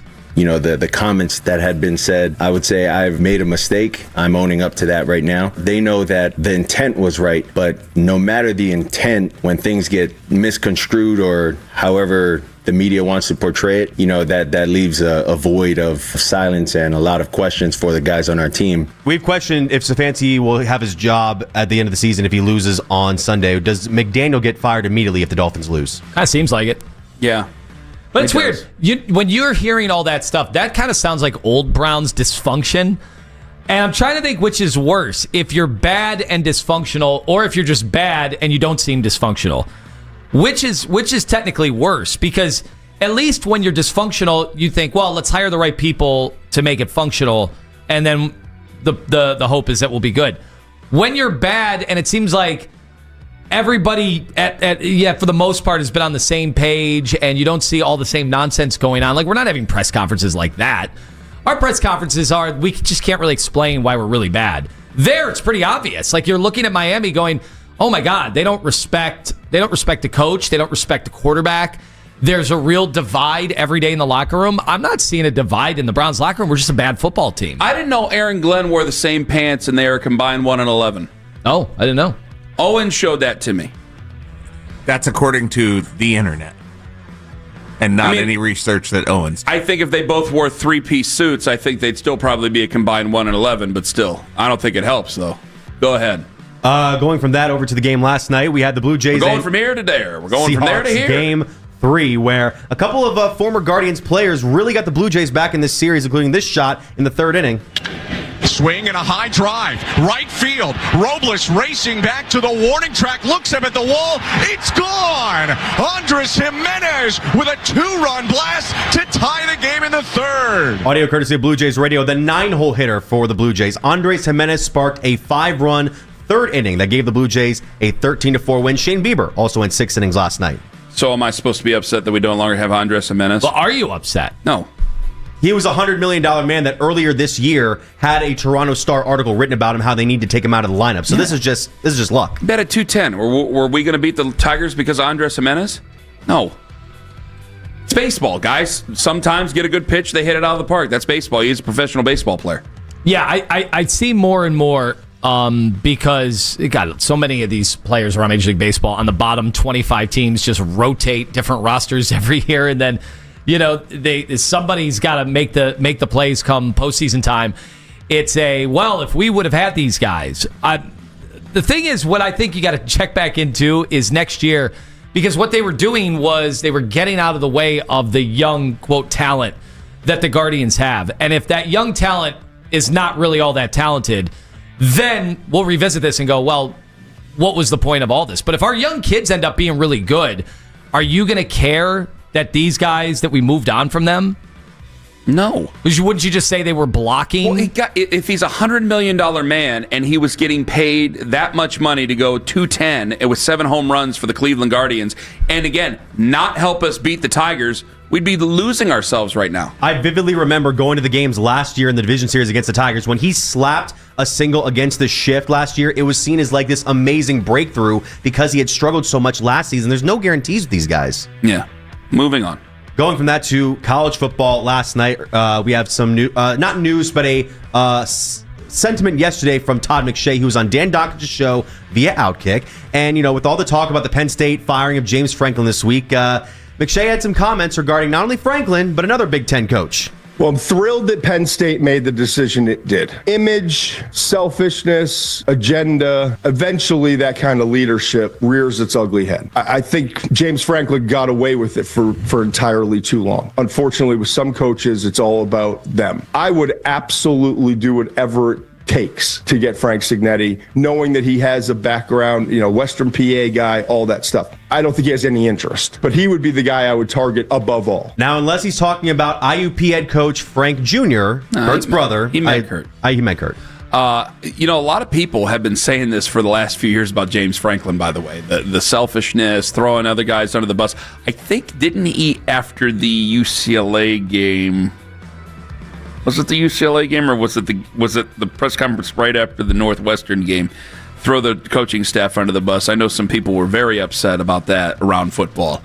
Kurt Signetti would be huge. It would also, I think it would upset the power balance in college football so much because I've enjoyed watching Indiana be a disruptor. I think it's a lot of fun, and I think it's the beauty, if there is such a thing, of the NIL era. If they were to actually get Kurt Signetti, like Kurt Signetti's always been the underdog. Like, we'll try this guy at IUP. Okay, he's done well. We're going to take a shot here, and we're going to try it out with James Madison. And then, all right, Indiana, we're on the mat. This guy's done well. We'll see where it goes if he can get us back to some respectability. And he's done remarkably well at all of those places. Him at the top dog place, and if you're Indiana, you have money.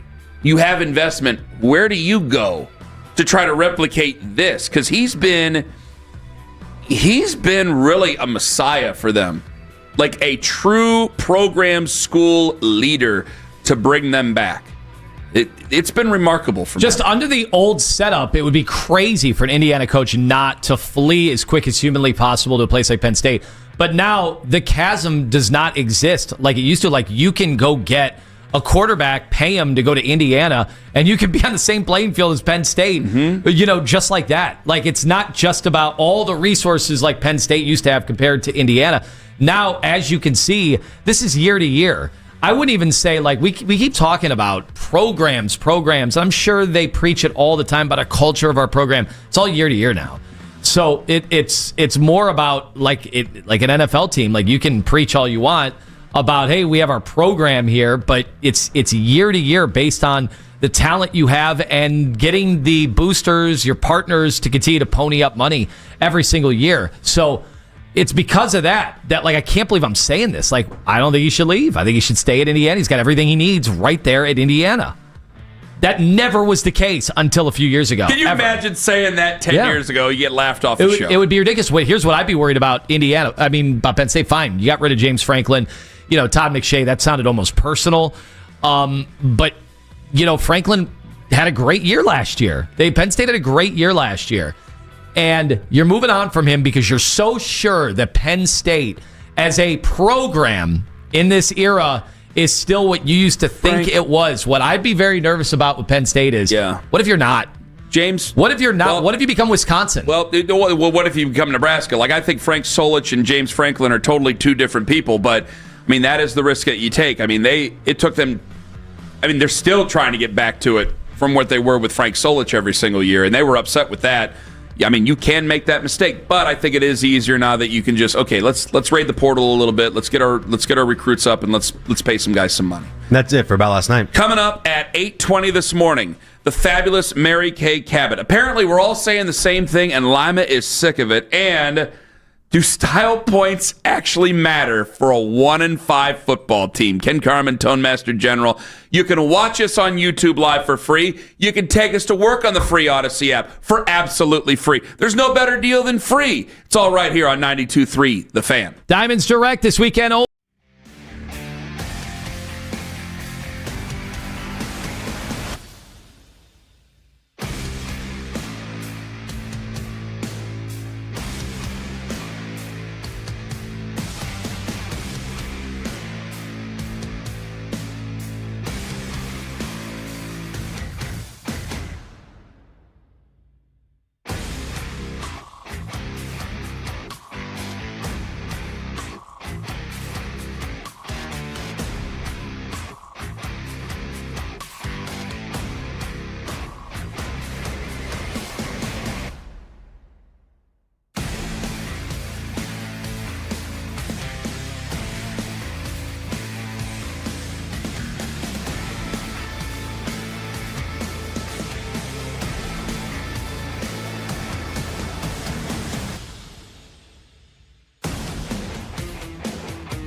But for this game, they were not the competitive 3-win part of that. They were very uncompetitive. They were very unserious, as you said. And I think that's the part that bothered me the most. Not only did they seem like they were never going to score, they just seemed like they were lifeless out there. They were dead. They were zombies just walking around on the field. It was awful. Yes, we thought they might be 1-5. We didn't know they would be an uncompetitive 1-5. The Afternoon Drive. Weekdays starting at 2. We are Sports Radio 92.3 The Fan.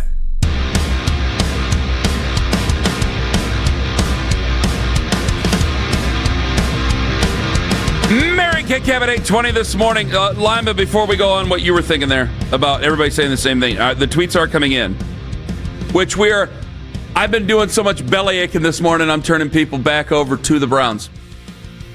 Okay. Meet D. Trav says, I'm now back on keeping the Browns front office after listening all morning to your woe is me takes. You guys have gone too far to the left or right. This front office has done some good at one time. We were considered a Super Bowl contender under this regime. Well, we were. That is true. Meet D. Trav. Got to tell you, Mary Kay Cabot's joining us at 8:20. Super Bowl window's opening up again. So, hey, I guess I'm turning the fans back to the Browns. What do you think of that? But the usage of left and right, that's a political thing. I think he's just talking about the pendulum, probably. Okay. He's saying probably I'm too crazy, emotional, things like that. Okay. There you go. At one point, they were Super Bowl contenders. He's not wrong. At one point, they were. There are coaches that win Super Bowls that get fired. So there are organizations that fall out of favor, that go to Super Bowls. So what does that mean? Nobody should get fired ever in the NFL? Like, how does that work? I don't know. You're going to have how to ask long me, is Trev. if 6 years? I'm just relaying the message. If 6 years isn't enough, how many years would you consider to be enough? I don't know. I'm just relaying the message to you, but that's all I'm trying to do. That's fine, and I'm just trying to have an open dialogue here. I'm having an open dialogue. Is it 8 years? Is it 12 years? 13 years. How many years is it? 14 years. 15 years. Eventually, I'm sure if they were employed, eventually they'd come around again and win. So then does that justify? If you gave Hugh Jackson enough seasons, wouldn't he eventually have a good season? I mean, I don't think so. He went 8-8 with the Raiders. Okay. So couldn't he do that eventually? It's the NFL. Bad teams eventually. Somebody told me, I didn't realize this. Somebody's like, even Carolina is 3-3 right now.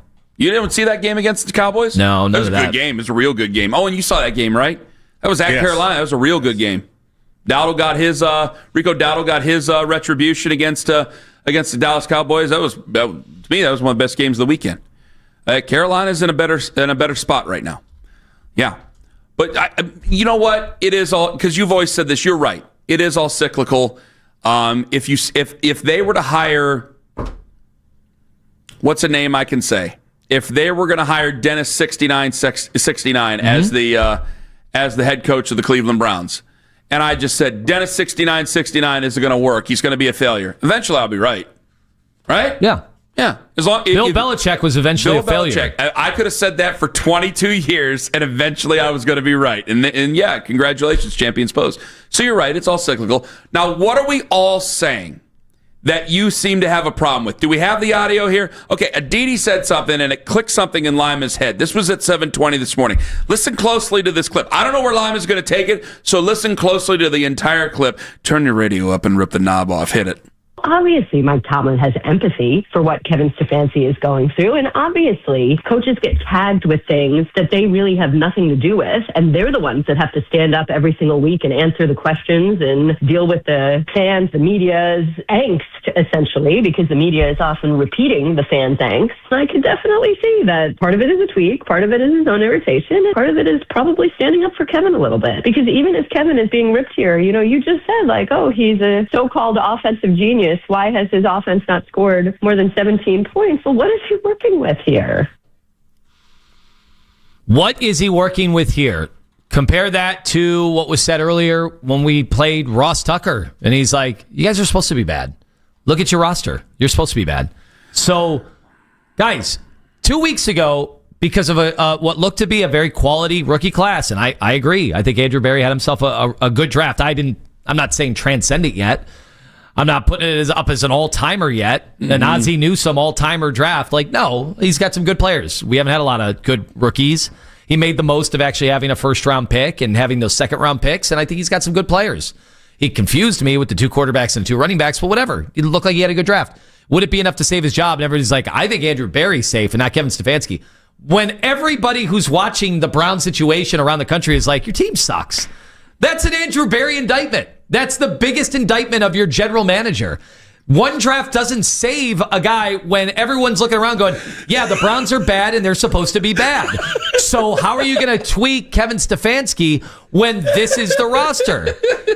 Everybody thinks Andrew Berry has not done a good job assembling a team and putting together a roster and having quality roster management over time. And why is it that we're looking at 5 new offensive linemen next year? Is that not an indictment of your GM? Is the fact that you had 4 quarterbacks in camp on 2 different fields competing for 2 different positions at quarterback? Isn't that kind of an indictment on your roster management and your GM? What am I missing here? It seems pretty obvious that the problem is the GM first and foremost. In the end, they probably all get bounced because that's what happens, because that's a weird staggered thing. Why would you get rid of one and not the other? Hey, I just want to point out earlier this week, I wasn't making the argument for him. I just said there's a world where one stays and one goes. I didn't think it was all together like, well, everybody goes to the field. No. Because they've done that before. Yeah. They've bumped up somebody. They've done that. They've done that more than once, where they've bumped up somebody somewhere somehow. And that's a mistake. So, like, that's a mistake. Well, which one stays and which one goes? Because if Andrew Berry stays, I don't think you're getting any head coach of any repute to come to this team. Especially after what you heard from Mike Tomlin say about him this week. Why would anybody come here and work with a guy who traded away the guy that was your starting quarterback all camp? Great point. 5 weeks into the season. Other than it's one of 32. Yeah, that's a hell of a point. I said guys with repute, right? We can go get Chudzinski all you want, or go get Freddie all you want, or go get Hugh Jackson. Those are not the guys. Well, remember, they competed for Hugh Jackson's services. With the Giants. How'd that work out? That's true. How'd that work out for both teams? Still kind of in the same places we were, aren't we? At least they have. They got Scadaboo. They have young guys with fun around. He is what is that, a verb now? Scadaboo? Is that a verb? Yeah. Adjective? So you can't say 6'7", but you can say Scadaboo now in the schools. The whole drive home on Saturday, Dad, did you see me Scadaboo that kid? Why are they getting rid of Scadaboo? Or why are they getting rid of 6'7" in schools? It's disruptive. I'm too far from the situation. Disrupted this segment. That's true. It's disruptive. Good point. Yeah, but the kids are now saying they Scadabooed somebody. Or Scadabooed. Whichever way you want to say it. They're saying it like that. Like Axel, he said he still made the tackle, but he got Scadabooed. He got Scadabooed. You said your kid said Scadabooed, right? Exactly. Yeah, it's a Scadabooed. That's a whirlwind now. Yep. Hiram in Cleveland. Whoa. Ladies and gentlemen, Hiram, hello. Hey, what's going on, guys? Hi. Hi. I wanted to give a different perspective because I think you guys have gone too far, way too far. First of all, let's look at this team. You have the toughest schedule in the NFL. I don't study every team, but it's hard to imagine the tougher schedule. You are one chip shot field goal and 1 first down from being 3-3 going into the easiest part of your schedule with a weak team that everybody says is a weak team, and they have no offense at all. And Kevin Stefanski is coaching this team to the point where he realizes, I don't have any blocking. He didn't forget how to call plays. He doesn't have any blocking. And if you watch the Steelers game, he is absolutely correct.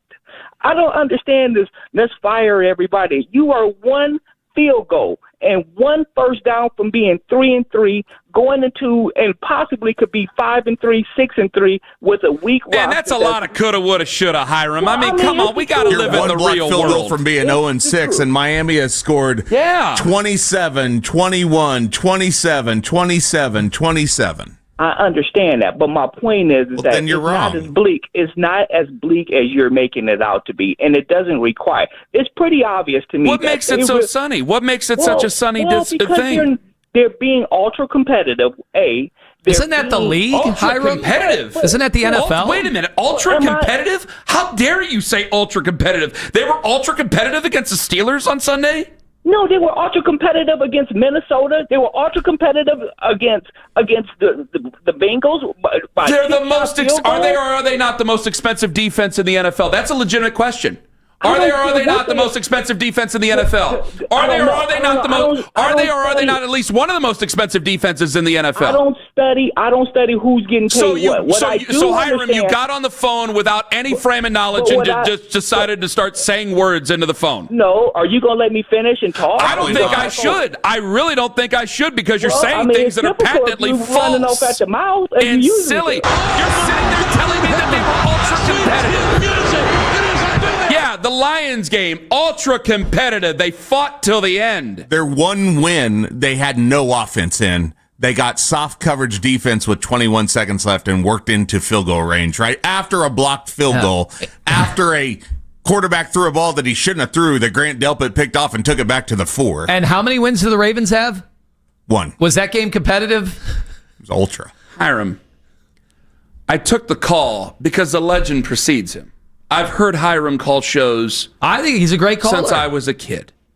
But when he comes on, well, he's clearly not the same as he's become Belichick when it comes to callers. He's not doing the work that he used to do. Because I remember a Hiram that used to call in to High Rise, to the BSK, to Kenny, and he had all his chips in the line and was ready to go. I don't pay attention to the league. I don't pay attention to this or that. What's that? What's that? That was a legend. Are you sure it was him? And that was his call? It's a sad day for Cleveland sports radio. Coming up next, Mary Kay Cabot. Do I ask the thing about the Super Bowl window, or is that just mean-spirited? Am I being nasty if I do that? I just don't want her to get mad at me. I want her to take it the right way. You're definitely asking about Jeff Shadell's cat. I'm going to ask about Jeff Shadell's cat as well. Ken Carman, Anthony Lima, Mary Kay Cabot. Coming up in 5 on The Fan. Daisy Dips. Daisy Dip. Get it today. It's going to taste so good, especially this weekend. Get that ranch dip. Get that.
miss the Kevin Stefanski Show, followed by Thursday Night Football. All starts tonight at 7 o'clock, right here on 92.3 The Fan. From the University Hospital Sports Desk, I'm Jeff Thomas.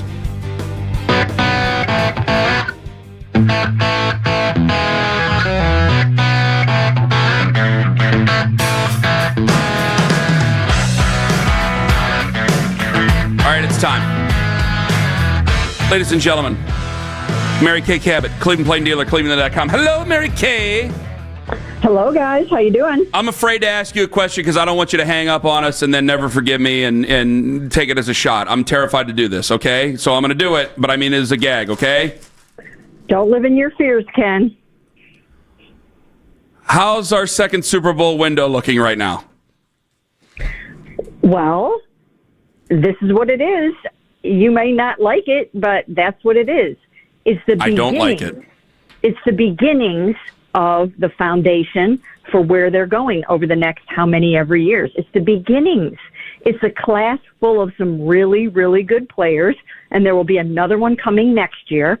And these two classes will form the foundation of Super Bowl window 2.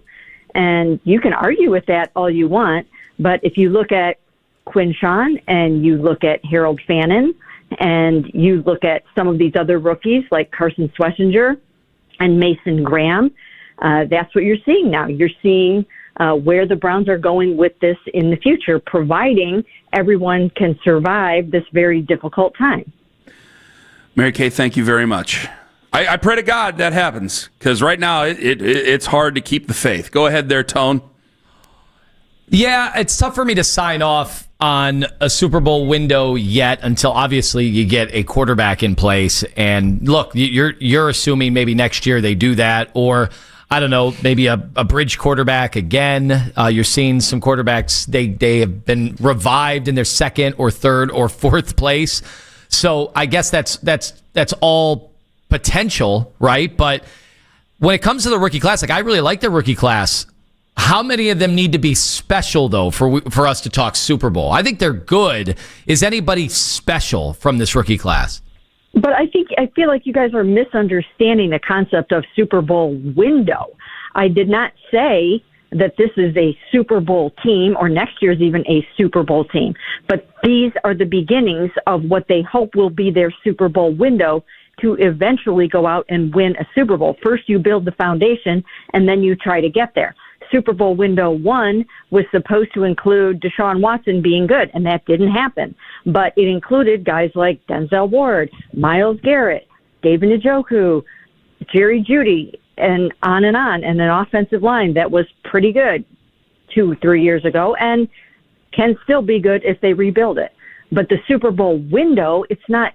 That doesn't mean that you're going to get there this year or next year. It means that you are building the foundation for a team that should be able to contend. All right, Mary Kay Cabot joining us on the hotline. So I keep hearing national people kind of parachute into Cleveland, weigh in on our situation, and then they all continue to say the same thing. Like, how is Stefanski supposed to really run an offense when this is the offensive line, these are the receivers, these are the quarterbacks? So if that's the case, isn't that more of a sweeping indictment on the GM? No, I mean, I think that this wasn't supposed to go this way this year at all. They were supposed to win. I think they were supposed to win 7 or 8 games is what the hope was, that you take a step up this year and then a step up again next year. And the quarterback thing went awry, and that's what we're looking at here. They're not supposed to be playing Dylan Gabriel yet. They're not supposed to be contemplating when they might want to play Shador Sanders. That was supposed to come later in this season. And again, it was supposed to be Kenny Pickett. Whether that would have worked out or not, we don't know. Joe Flacco was supposed to hold down the fort, and the turnovers were unsustainable in their minds. They couldn't deal with that anymore. So that's why you're looking at an early pivot to the rookie class. And it's painful. And again, it really wasn't supposed to be this way. I think there probably ultimately will be revisionist history where people will look back on this and say, oh, they were just tanking again like they did back in the day. I still don't even think they were trying to tank back in that day. I think they just had a really, really bad draft after they traded away from Carson Wentz. They had, 12, 13, 14 picks, and none of them or many of them just didn't work out. So I thought that was kind of revisionist history to call that a tanking type of situation. I don't think they were supposed to do that. And I don't think they're supposed to be doing that this year. Nobody wants to go through this. And in my opinion, nobody needs to go through this. You don't have to tank in today's NFL to get good. You just have to restock. You have to draft well. You have to acquire players well in trades.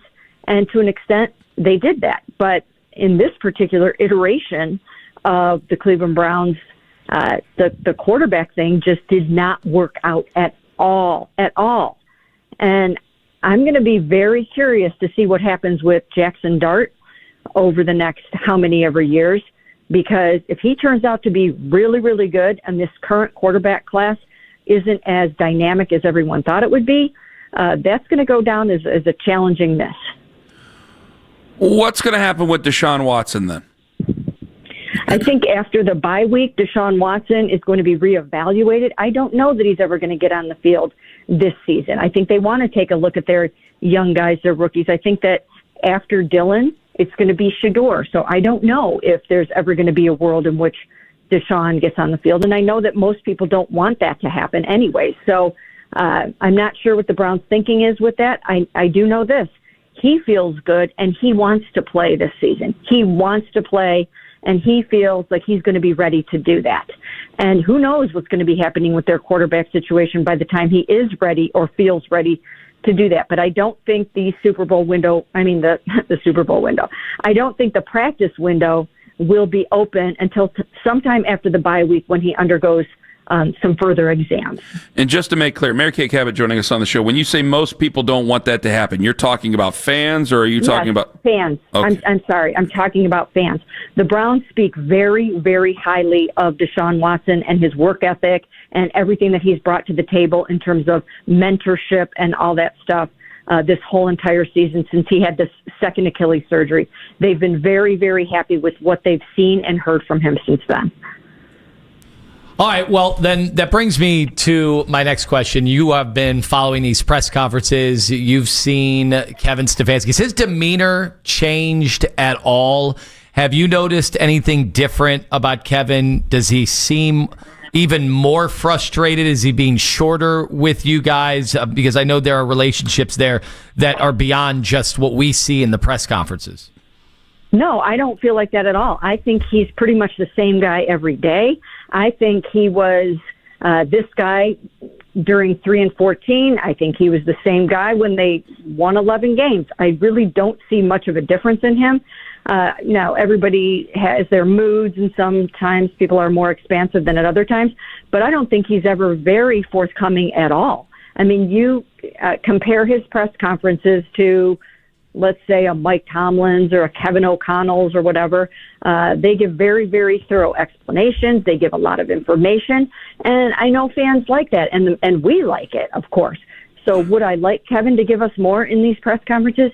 Absolutely 100%. But we badger him over and over and over again with the same questions, trying to squeeze water from the rock, and it's just not coming out. So that's just who he is. And that doesn't mean that he can't coach. I think he's a very good coach.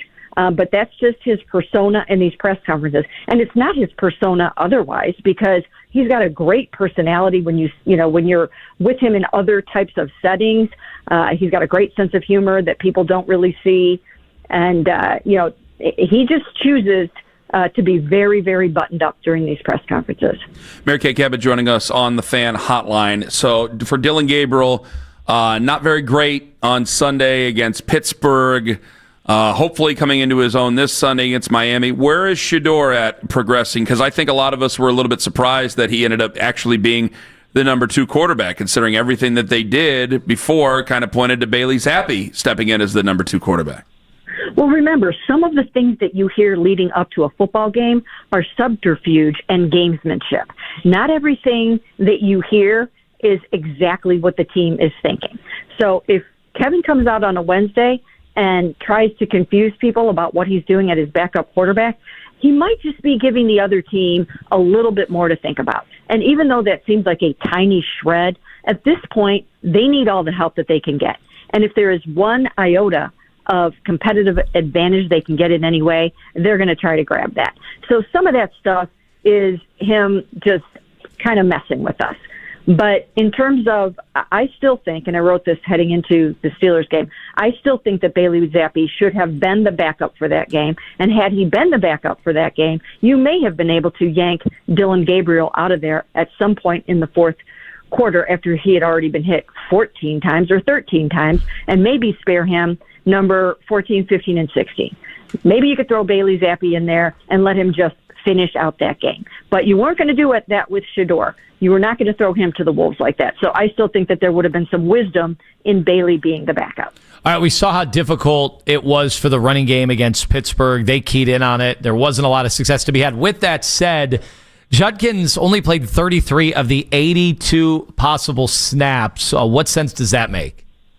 Well, Mike Tomlin set forth to make sure that he was going to shut down Quinshon Judkins. I'm sure that was the goal offensively, as was shutting down and taking Miles Garrett out of the game defensively. And these guys work really, really hard to make that happen. And if you're going to keep running into a brick wall and a stacked box, then you're not going to be making very many yards that way either. Having said that, I still think that you can try. With a guy like Quinshon Judkins, I think you can still try to, if you have to, get some zeros and some ones and some minus ones a few times. I feel like maybe you can try to stick with it a little bit more, especially on the goal line, first and goal at the 3 and whatnot. So I tried to ask Kevin about that again yesterday, and he just said, certainly Quinshon is a big part of what we do. It's going to be easier to run the ball this week. This should be a get-right game for them against Miami Dolphins. Everything that we think that the Browns are so horrible at is probably going to look a lot better this weekend. It should. It definitely should. And then I think things will start to make a little bit of sense. If they can win this game, they have several other winnable games coming up. They can stack a few wins together. It staves off the toxicity. It staves off the fire the coach talk. It brings players together. It staves off frustration. So they really need to get this victory. Miles is frustrated, it seems. I said earlier this week, Mary Kay, it doesn't matter to me. He signed his contract. However, I do value his opinion. I think I should value his opinion because I think he can be maybe a barometer for how the team's thinking. If he has a contract where basically he's here now for the rest of his career, boy, he can really tell the truth the way he sees it. Well, he can, and here's the other thing. Again, this wasn't supposed to happen this way. They were not supposed to be knee-deep in rookie ball right now. Yes, with some of the skill players, but this was supposed to be a year in which the defense was going to be really, really good, and it is championship caliber.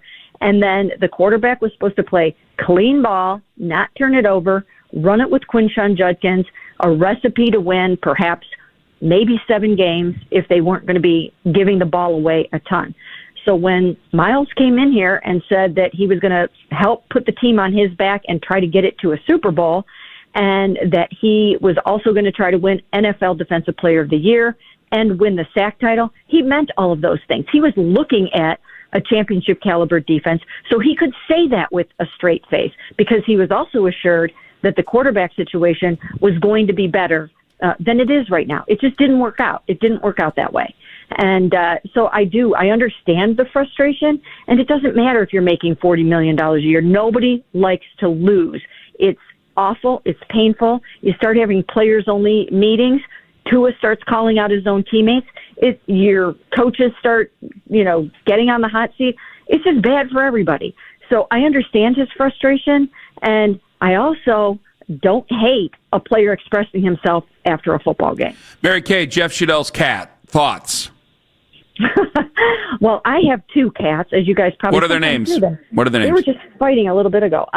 Nikki and Sammy, and they're young. They're like months old, and so sometimes I do have cat escapades myself during certain situations. However, to this point, I have really never gone public with those things, and it was funny. Like, let's take it in all good fun. It was funny, and that's Jeff's persona. That's who he is, and we can all take it in just good fun. Mary Kay, it's wonderful. Thank you so much for the time. We'll talk to you again next week. All the best. Sounds good. Take care, guys. The great Mary Kay Cabot, the Hall of Famer from Cleveland.com and the Cleveland Plain Dealer on the Fan Hotline. I value Miles' opinion. I know I've been tough talking like he signed the contract. He's here forever now. But that gives him carte blanche to say whatever he wants to say now. And he can tell it exactly how he sees it. Like I remember I said, like J.R. Smith, I thought he was a great barometer for what the locker room is actually feeling with his actions, with his words. I thought Odell was the same way. This guy absolutely can be that way. And if by the way, if he wants people gone, he can just go ahead and say it now. What are they going to do? Ain't going to cut him. So he can say whatever he wants to now. I would be paying very close attention to Miles' words tomorrow and for the rest of the season. I don't know that we're going to get much different from Miles from here on out. He's just, I hate to say it, he kind of seems over it, like already. Kind of seems like a lot of the fans. I don't know how you heard him on Sunday and think that he's over it. I got to tell you, I think that if he sounded over it, then we're in trouble because we're not going to get there to where we need to go with the young guys. But more on that coming up, I'm sure, later. However, style points do matter to fans, even at 1-5. I disagree with Anthony vehemently, but he's going to be the one doing Champions Pose. Ken Carman, Anthony Lima, take us with you to work on the free Odyssey app. Anthony Lima, 4.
This is Joe Checkeye for 92.3 The Fan. 92.3 The Fan has the most local sports talk in town, and you can be a part of it anytime you want. Weigh in on X at 92.3 The Fan and see if our hosts make your reaction a part of our shows. Powered by Scheiben Jewelers, Cleveland's premier jewelry store.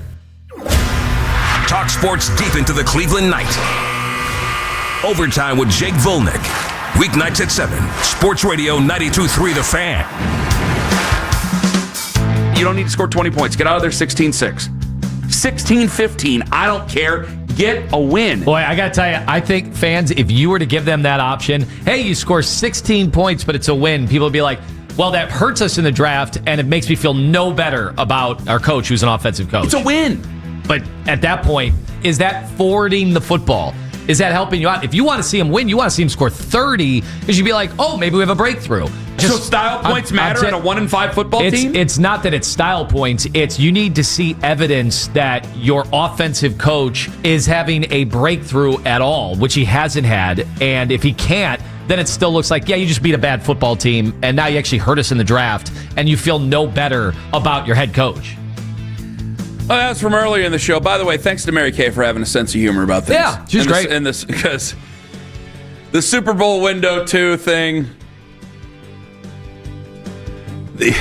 Now movie titles are getting brought up. Starting to sound like Halloween I'm surprised 2. Someone in that studio has not made a ChatGPT movie poster yet. Ooh. Oh, boy. Oh, boy. You just lost me for the rest of the show. Ah, jeez. Why did you give him the idea? You know what? I said I was surprised. We'll let the fans. You know what? I'm going to stay away from it. I think the fans can do a better job with their prompts into Grok. Sora, man, what's the other one now where you got Sora, yeah. Bill Gates playing football? Of course. What? Oh, yeah. I just see one where there's a bunch of historical figures on Monday Night Raw. I saw that as well. In all of them, yeah.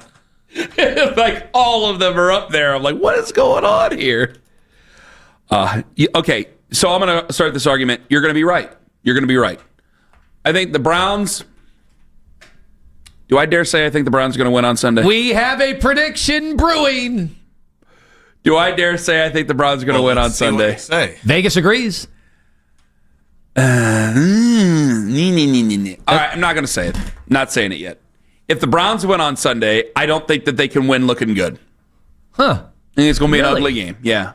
You think they're going to look good if they win? Even with, you've seen the Dolphins' scores this year. They're all in the 20s. Yeah. Well, so the Dolphins are going to score a lot of points, you're saying? Against our defense? It could, honestly, the league is designed. I'm glad I didn't just predict a win, because now it sounds like you're going to say we're going to get outgunned because we can't score over 18 points a game. Now the total's down to 18. Obviously, I do believe in our defense, but it's just tough to hold up, and they were pretty disparaged last week. And I don't know, there's more tape on them too, so... You know, Pittsburgh was able to run the ball against us, and it was not a great day for the rookies. So they threw to a 300-pound tight end. Who seemed to just multiple times. Yeah. So I don't know. Not that every team has that personnel, but it's just tough to hold everybody to under 20 points, too. Okay. Well, it seems to be pretty easy to hold us to under 20 points some way, somehow. So we get in our own way as well. So I'm obviously not going to predict a victory. So if they do win, you end up being right. I will be happy that they just won, and I get to breathe the sweet breath of victory for 1 week again, and you're going to end up being right. I guarantee you the first call of the box, if they win, because I said just win 16-6, right? Is that what I said? Yeah. They scored 8 points in their huge loss on opening day against the Indianapolis Colts, but say they won 17-16, all right? Say they actually held... It's not hard. It's a good defense, so it shouldn't be that crazy. But say they hold the Dolphins to 16 points and they win the game 17-16. I'm sure the first call out of the box is going to be to fire Kevin Stefanski, and they're not going to be thrilled. You're going to end up being right. You're going to end up being right. I don't want you to base it on that, though. No, this is where the argument goes to hell, because style points shouldn't count, but style points count to the fans. Guys, we've been taking calls all week about firing the coach. I started the show today where... I was not mad at Ross Tucker. I disagreed with Ross Tucker. I think he's going to see a clip on the internet and probably not like me. But either way, I disagreed with what Ross Tucker said yesterday on Afternoon Drive. And I'm thinking, man, all we got to do is win. But at the same time, that's an impossible thing to do. And I said, I don't have faith that they're going to be able to do it anymore. So you've taken 4 days of fire the coach calls. These people are all going to call in next week. They're going to change their opinion on one game. They're not going to say that Kevin's saved after one game. So I can't. I'm going to tell you that I think you're wrong and the rest of you guys are wrong, and I end up losing the argument. How you like that? I ain't going to win that argument. Style points matter to fans. They do. They beat the Buffalo Bills years ago with Freddie Kitchens. Josh Allen threw the ball like hell. The offense for them was all over the place, scattershot. The Browns ended up beating the Bills. First call of the box, fire Freddie Kitchens. Style points matter to you guys. They shouldn't in so many ways, but they do because you guys are thinking big picture. And I could use the old Nick Saban argument if I want to, but I'm not because it goes against what I want to say or what I think and how I feel. I don't know, in a weird way, I almost, you're saying style points, but I almost think fans would just feel better if the offense looked good, win or lose. If the offense put up... So if we lost 40-39... Yeah, I think fans would feel way better. They might not feel great about Stefanski, but they'll feel better about Dylan Gabriel. They'll feel better about Jerry Jeudy, Quinshon Judkins, Harold Fannin, everybody. I think they would feel much better about them. We already know, like, if perfectly engaged, like, the defense is fine. The defense has a terrible week this week. It's not cut everybody, get rid of everybody. No. But offensively, until the offense looks good, this is going to feel hopeless because you can't, in this day and age in the NFL, not have an offense. So you have a top-ranked defense, and if that defense gives up over 30 points and you lose a game, like say you score, let's say you lose 35-34, you're telling me you have a top-ranked defense in the NFL and you give up 35 points to a 1-5 football team, people are going to feel good about this, feel better, even in a loss, they'll feel better. I think stoned. I think there is an acknowledgement that the league is set up for offenses to play well. Like I didn't even see people killing their defense last week, other than they wanted Miles Garrett to perform. They were so mad at the defense, they're so mad at the offense. But that's what I'm saying. By the way, they were getting gashed there for a minute. They were, but if the offense played well, I do think you can start. It only takes a game for people to get optimistic again, and if the offense played well and Dylan Gabriel actually showed he can play at a higher level than what we've seen the first two games, you don't think that would excite people? No, I would come in here and go, whose ass do I have to kiss to get a complete football team around here? Well, you don't have that. I don't know why you thought we had a complete football team at any point. So obviously I'm not going to be happy. So obviously I'm not going to be happy. You just made my argument for me. I'm not going to be happy because the moment my offense plays good, my defense all of a sudden gives up 35 points. No, that's not how that works. They want to win. So there's no, hey, listen, I think style points matter. So if you go out there and you win 16-15, yeah, I think you're going to be right. Style points matter to the fans. The fans are still going to be like, they're happy that they won, but they are not going to be satisfied. There's going to be no satisfaction. They're going to be angry. I didn't say satisfied. I think, guys, the season's over. There's going to be no satisfaction in anything that happens overwhelmingly the rest of the year. But you do look for little things with personnel. You look for things with your young players. And if Dylan Gabriel throws for 300 yards this week, so we're in moral victory land. I don't even know if that's a moral victory. It's, hey, we're not playing the best teams in the league, and finally we had a normal offensive performance, and maybe even better than average. I think fans would be like, hey, maybe it just took some time. Maybe now, all right, combine that with the schedule. Maybe Stefanski can make some adjustments. Yes, I think that would matter to fans. If you just score, if you just score a 1-6 or 1-5 if you just score 14 points again, it's going to be like, get rid of these, get rid of everybody. You just lost to a 1-5 football team. That's what you did. Like, if they were playing the Chiefs and lost 35-34. I know that, but if you were playing the Chiefs and lost 35-34, I could see that. It's the Dolphins. They're terrible this year. They're fighting each other. Tua had to apologize for his opinions after the game just yesterday. You give up 35 points to that team and you lose? Oh, our offense played good. I mean, good God, that's some sad sack stuff right there, Tone. Yeah, welcome to Browns football after the Deshaun Watson trade. 216-474. Yeah. Hey, I'm the one who told you about Browns prison, and I understand we're fighting right now for ramen noodles, but here we are. Soups, as I'm told they're called. 216-474-0092. Is it just enough for the offense to play well? Is that where we're at right now? If I'm mad that they lose on Sunday, on Monday morning, will you tell me to shut up if the offense plays well? 216-4. I'm open-minded. I ain't going to shout you down. 216-474-0092. Ken Carman, Anthony Lima, and we go surf siding with the Cavs at 9:22 on the Fan. How about a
Hospital Sports Desk, I'm Jeff Thomas.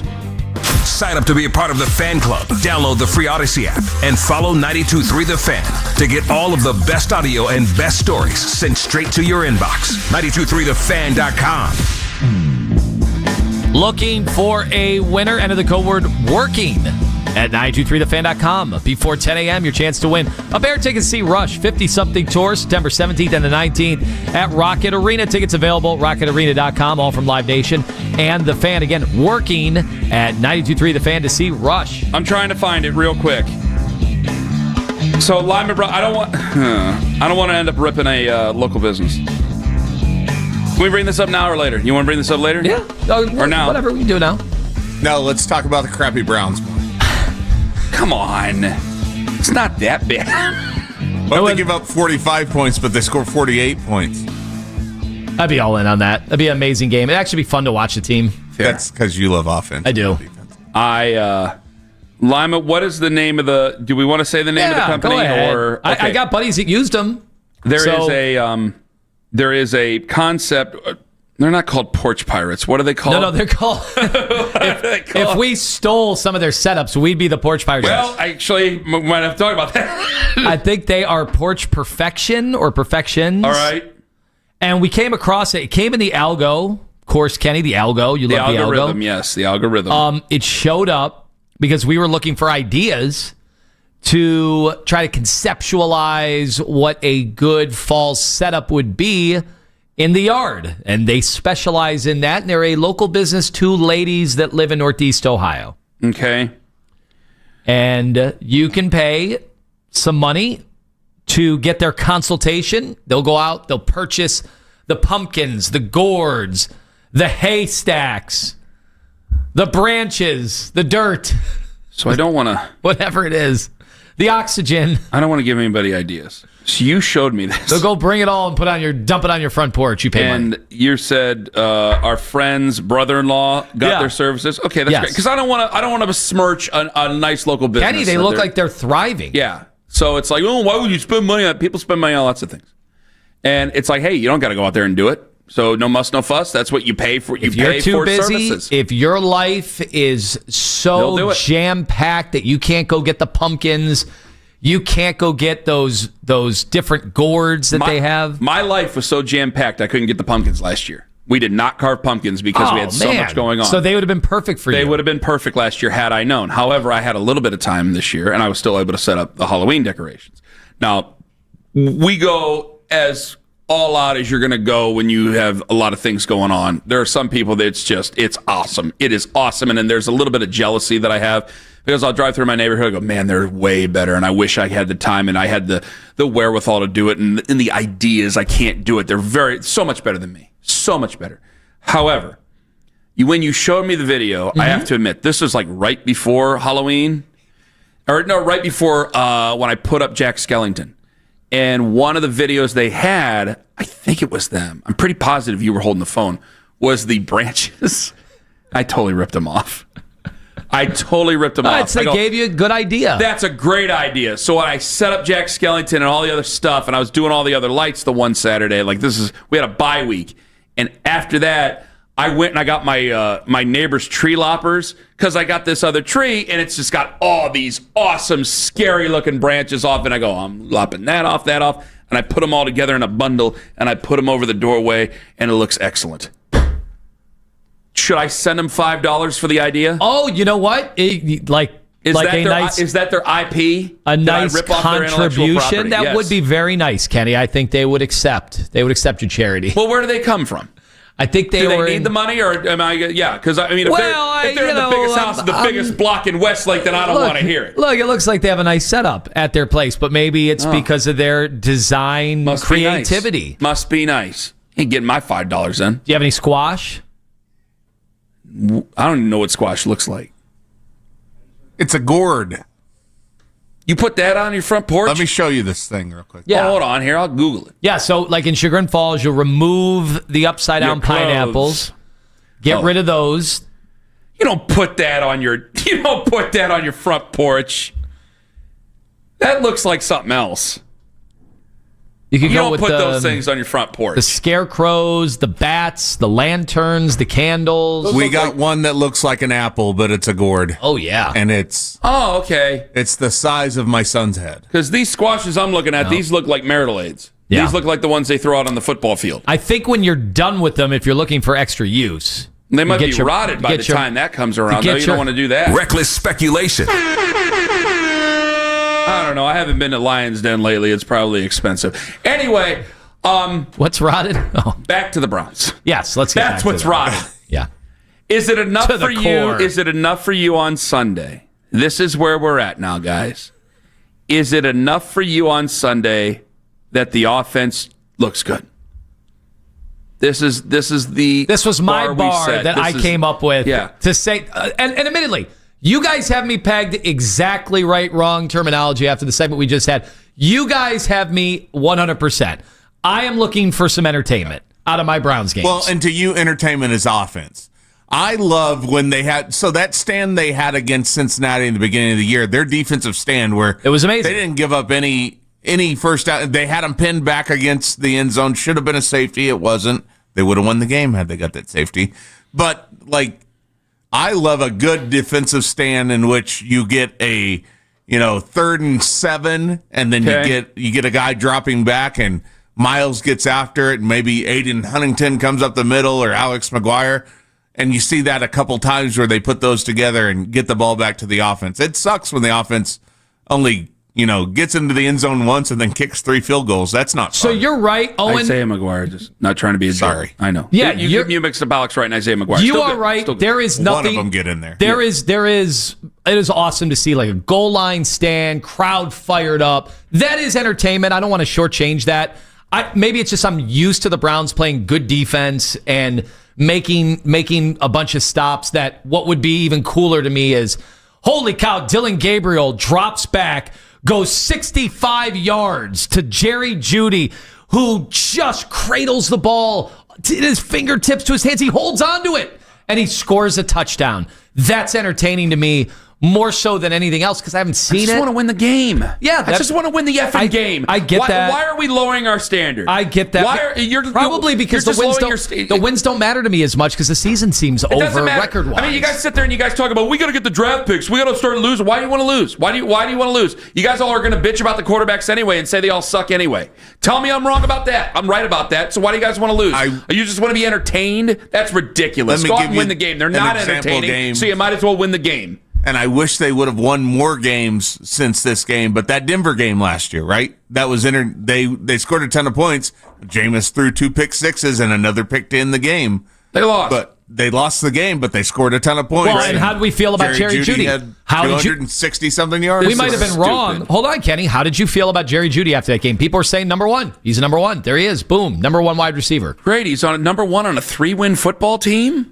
I think the hope is that if you have enough... Yeah, he's got to catch the ball enough for me to care about him. Yeah, if you doesn't do that. If you have enough guys flashing all in unison, then there's some hope. Then there's something to build on. If the defense is just great again this week and Dylan Gabriel stinks and they can't do anything and they can only score 16 points... Did they win? Then you're not going to feel good about a win. You're not. You're not going to feel... Because I don't think that Dylan Gabriel is going to be the future of the quarterback position for us anyway. So I might as well win the football game. Wouldn't you if he went on a tear?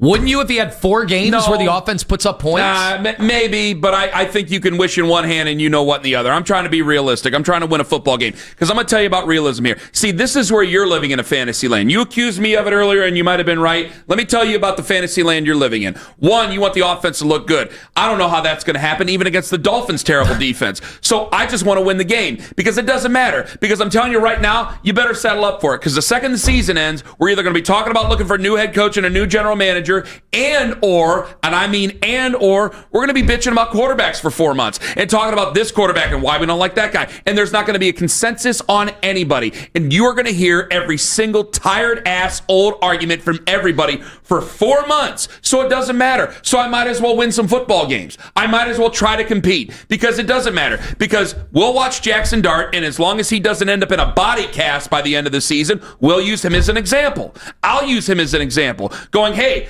quarterbacks now are coming in all shapes, sizes, colors, whatever. So I don't believe that Dylan Gabriel's going to get this offense to where it needs to go, to where I feel he's a franchise quarterback.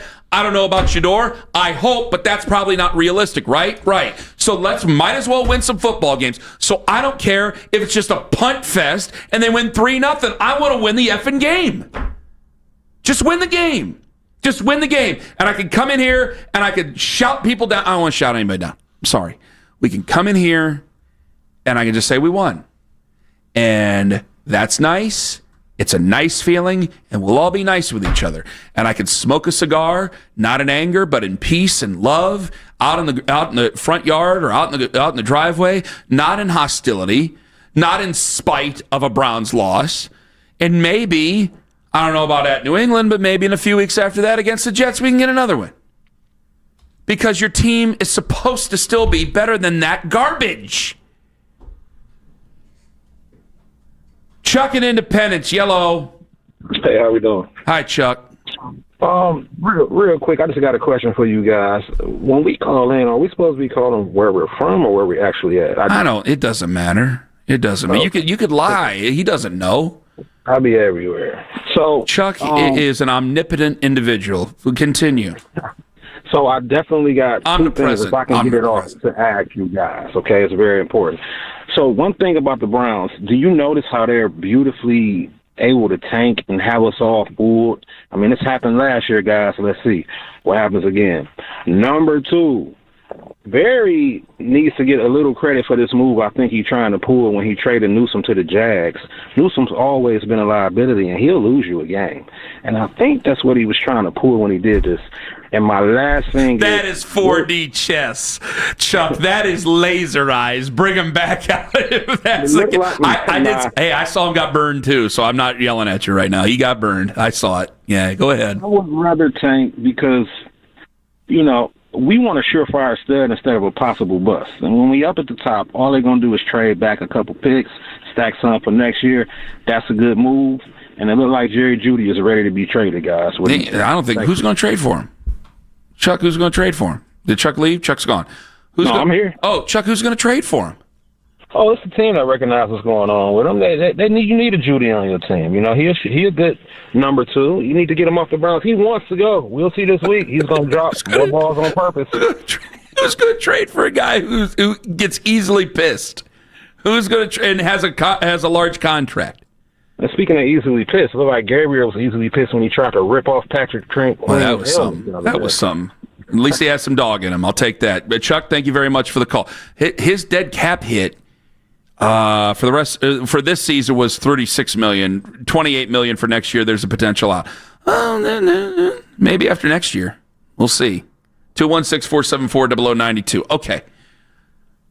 Well, this is where we're at. Do you just want the offense to look good?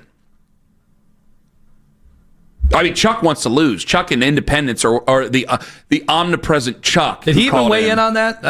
No, he just said he wanted him to tank. Okay. He said he wants him to tank. Yeah. So he says he wants him to lose. So he agrees with you. He just wants something entertaining. 216-474-0092. That and between the Cavs and Guardians, they're spending roughly $452 million on their rosters. We're going to go surfside with the Cavs coming up on the Fan. Anthony Lima for Diamonds Direct. You never lose at Diamonds Direct, the corner of Richmond and Cedar Road, especially this weekend, where it's your chance to explore one of the largest assortments of wedding bands and stackable fashion brands you will ever see, because we're talking about every style in the book, classic diamond eternity bands to modern gold stackables and bold fashion-forward designs. Don't miss this event right now, this weekend only. We're talking about in-store Friday and Saturday. You can also make an appointment at diamondsdirect.com. But we are talking about a lifetime of trust the minute you walk through the doors at Diamonds Direct. Your team is committed to building those long-term relationships, not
homer in the bottom of the first and goes the next 5 scoreless innings and picks up the victory. Don't miss the Kevin Stefanski Show, followed by Thursday Night Football. Starts tonight at 7 o'clock right here on 92.3 The Fan. From the University Hospital Sports Desk, I'm Jeff Thomas.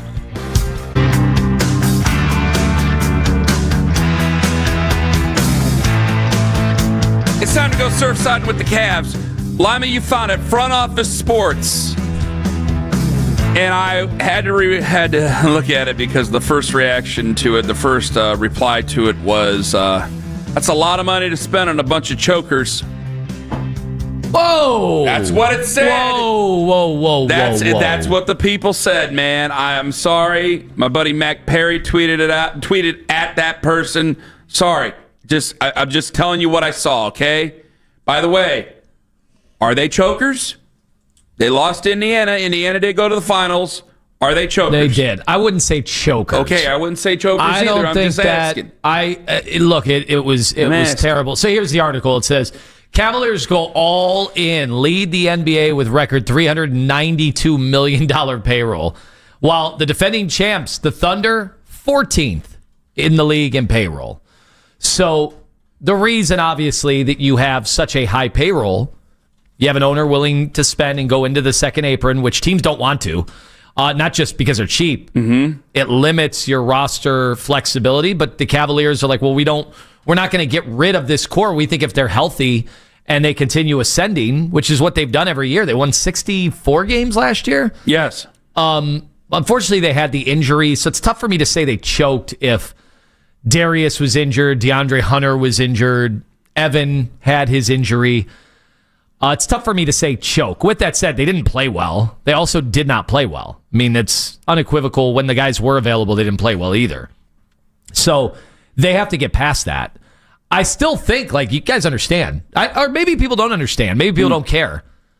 Because I'm trying to think how we would feel about the Browns if they were in this situation.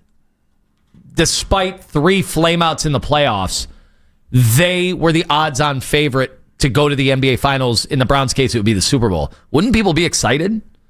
Wouldn't people be going nuts? 3 straight flameouts? Mm-hmm. And then you were, because of injury, say Patrick Mahomes was out for the year, the next year. Like, you're telling me you wouldn't be excited? Wouldn't you be like, oh my God, this is the opportunity of a lifetime? No. Well, I'm not sensing that from Cleveland sports fans. Are we any different? 3 straight flameouts? Are we any different from Bills 2, fans? but they were young. Okay, well, 2 is different from 1. But if we had 3 straight flameouts, are we any different from Bills fans? Are we any different from Baltimore fans? They're calling for their head coaches' jobs.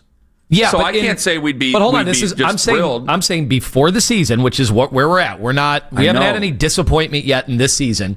And anybody you ask who's going to come out of the East, like 80% of people are saying the Cavs. Yeah, but I'm excited too. I'm excited for the Cavs. Yeah, me and you are. Why isn't this city going nuts? Holy cow, we could go to the NBA Finals. Because the NBA season starts if you really want the truth, the NBA season starts too early. We're still in high school football mode. That didn't stop us when we had LeBron. That didn't stop us at all when we had LeBron. The earliest there was excitement. The earliest I remember LeBron season starting, I went to it, was opening night was Halloween. That was still after the regular high school football season. Like, it's easier to get into college football mode, or out of college football mode, out of high school NFL mode when you start a little bit later on. But I think a lot of people are going to look up next week and go, oh, they're playing the Knicks tonight? This one counts? Like, I think they're going to do that. The Cavs are a very popular team in the city. Basketball works here. But let's call it what it is. It's a football area. And because the Browns happen to be the NFL football team here, for better or for much, much worse, they get a lot of attention. It's just natural. That is natural, but because the Browns are basically eliminated already, don't you think it's an easy transition? Like, hey, those guys are bums. Let's go to these guys that are favored to go to the NBA Finals. It's an easy transition. Yes. I just think that just on your points, right, is I came into the NBA season going, I don't care. None of it matters until they're a playoff team. We're going auto playoff team, right? So I don't care about any of the NBA regular season. Nothing matters until March. Well, now that the Browns are already essentially eliminated, you got to find something to turn your attention to, right? I think people will care a little more about the Cavs than they maybe would have had the Browns been 3-3 right now, or if the Browns would have been a surprise, whatever. yes. Yeah. Now, I told you, I think that there's actual inside basketball stuff to pay attention to when it comes to this that could set us up for a run in the summertime or spring and summertime. You think anything that happens on a basketball game in October and November will rear its ugly head or show something good in late February? No, not in one game, but I think over the course of like 20 games, you can set yourself up for the future and find certain things that you like against certain opponents. I think that it's a building block. And I don't want to just start some ramp up. I think that we got very accustomed to flipping the switch with the Cavs with LeBron. Well, LeBron's the all-time great, so you can afford to flip the switch with him. This is not a switch-flipping team. I think they did the opposite last year, the last couple of years. Yes. They get out to their big leads and then... Because I think that a lot of teams figure out by the end of the year how they're going to play him, and then all of a sudden we end up being disappointed in the second round. I said it before, and I'm not going to turn it into this because this is, I think, a thing for tomorrow because I still want to run this poll that I'm running about the offense running through Evan Mobley and some of the pushback that I'm seeing on that. But I just asked the question. I haven't given my firm opinion on what I think of what the responses are just yet. I'll do that tomorrow. But I think that you can find out things in the regular season that help out. I don't think that they're like, I'm not going to come here if they lose against the Knicks next week. There's no damning opinions about them being a terrible, fraudulent team and a waste of $392 million. No. But I think that game over game, you start to find the building blocks. You know, what can DeAndre Hunter do within this offense in an expanded role? What can I do with that? If I don't look for that, then what the hell's the point of doing any of this? Because I can only talk about this football team sucking up the room for so long. Like, I can tell by some of you guys from some of the stuff that we get into, there is going to be a little bit of thumb twiddling coming up here in a bit. Now, we could talk. I could sit here and make up different topics about Shador Sanders and just get reaction all I want, but there will be some thumb twiddling here. So I hope that the Cavaliers are plenty good. Now, this will be a different... Lord, who all's out right now, Anthony? It's Garland's out and Max Strus is out. Mm-hmm. So it's going to be a different team come, January, into January? Yes. Are we going to have a problem with struggling between, I want Hunter in there more, and because it's going to affect his minutes once these guys come back? You know that they're going to go back to the old faithful lineup that we saw last year and probably didn't. We'll see how good it's going always too. Agree with. Like if they are dominating with DeAndre Hunter and making up for the fact that Garland's going to miss some time to start out, although people are saying he might be closer than we thought, then that's just your starting lineup the rest of the year. I don't think they'll change. Can I take this and run? I got a couple of people here that want to get in. Mike and Stowe. Mike, hello. Hey, morning, guys. How you doing? We're doing well, Mike. Go ahead. So, the reason we're not accustomed to this, guys, in Cleveland, but we actually have a team that is so well put together now, and they are absolutely going to be in the mix of it, that we are like on auto drive. Mm-hmm. So we don't know how to react to this because we've never been like this with a team, since LeBron, where we know we're going to be there, and it's just a matter of getting there, being healthy at the end, working on rotations, developing some better schemes for being more physical. I think, that's what the season's about. And I'm excited, but it's like, it is weird because we know we're going to be there no matter what. And I just want to see Atkinson mess around with the roster a little bit more. I don't want to see that same lineup all the time. I want to see more variety. I think that's what we need to do. And that is what it is. We just never used to being here before, guys. We're at the top. We don't know how to act when we're there. Well, I made the analogy before, or I made the comparison before, I should say, Mike, and now it sounds like it's going to be an omen. I thought that we were the Ravens of the NBA, that it's a regular season where you're expected to win a lot of games, and they were. Before the season, they were expected to be a 13 to 15 win football team. We're expected to be a 55 win, 50 to 60 win football team, I think, again. So I think the regular season for a lot of people is exactly how you explained it. I think it's going to be a lot of ho-hum, show me in the spring and summertime. I think that's the way it's going to be for a lot of folks. It can't be for me. It can't be for Lima. That's just not doing our job. Well, I get it. I'm going to be paying attention. There's going to be things that are going to be going on. The true fan is. But it is that whole, postseason thing that the NBA has created. And they need to, and I think you guys have talked about it before, they were to shorten that season a little bit, I think that would help us get away from this a little bit, where we're, a little bit more involved, maybe start the season a little bit later so they're not quite as, right now kind of thing. I don't know. That's just a couple of weird thoughts. The only thing I could think of, Mike, and thank you for the call, if you wanted to actually take away games for the season, is your ticket prices are going to go way, way, way up because no one wants to take a bath on anything. And even one game is a significant loss of money for a lot of teams. They're not going to give up any dollars that they know they can go out and get. Business is business, so 82 is 82, and we're just going to have to deal with it. And it's going to be an expanded season. So it starts now. We're still in football mode. Most of the country is still in football mode, with the exception of cities that just have NBA teams. Memphis, Oklahoma City, et cetera, et cetera. 216-474-0092. All right, I saw this reaction here. Somebody had said, "You're right, Ken, it feels good, but we're in a downwards." Yes. Oh. You done with the Cavs surf the side? Surf side. Okay. Yes, please. Tone, do you have it? Surfside Cavs update brought to you by Surfside. The fine folks at Surfside. Thank you very much, Owen. Legally, we're good. I said I just want to win, and a lot of people just want entertainment, and they're ready to move on. And PayJ on YouTube, which you can watch us on YouTube for absolutely free, 92.3 The Fan on YouTube, says, "You're right, Ken, it'll feel good, but we're in a downward spiral." So am I, but if I get together with my wife tonight, at least I got that going for me, don't I? I mean, most of us are in a downward spiral. I might as well enjoy something about life, and I would like to enjoy another win. I can't win them all. God knows I know that. I can't beat a bad football team like the Miami Dolphins. Even in a sloppy game, it's bound to be sloppy. By the way, it's supposed to rain on Sunday. Like crazy. Rain and wind. Rainy and windy. So I don't know if that really goes to putting the ball in the air all the time. Of course, is that probably why we're favored? I don't know. I remember Rob Chidzinski down there. It was a monsoon or whatever it was going on down in Cincinnati. He threw the ball like 60 times. That was years ago, back when he was the OC, before he was a head coach. That might be part of the reason we're favored. I think we can run the ball better than them. It is a downer because some of you guys want to tank for something you don't even know that's there. Like, there is no guarantee on any of these guys. I have Mel Kiper Jr. in his mock draft has us taking Dante Moore and has us taking Carnell Tate. I love to have both those guys. I'd have hope in taking both those guys, but I know that either, or especially Dante Moore, people would be excited about Carnell Tate. Sure. But Dante Moore is going to be met with nervousness. It's going to be met with guys holding on to their breath. So get ready. So I might as well get a couple of wins and enjoy it. And if we're not in a position to take him or whatever, fine. Because they're coming in so many different ways now, the quarterbacks. And maybe we'll get one. So we're wanting to lose for something that we really don't even know what we want to lose again. And I don't want to accept that. You're a professional football team. Even if it's ugly, go out and win the game. Winning is still better than losing, even if it's not the most entertaining football. Sunday, you lost the game. It was not entertaining. Just dropping back to pass wasn't entertaining. That was not good football. Not anywhere nearly as good. When they got the 1st and goal at the 3, did you have any faith that they were actually going to score?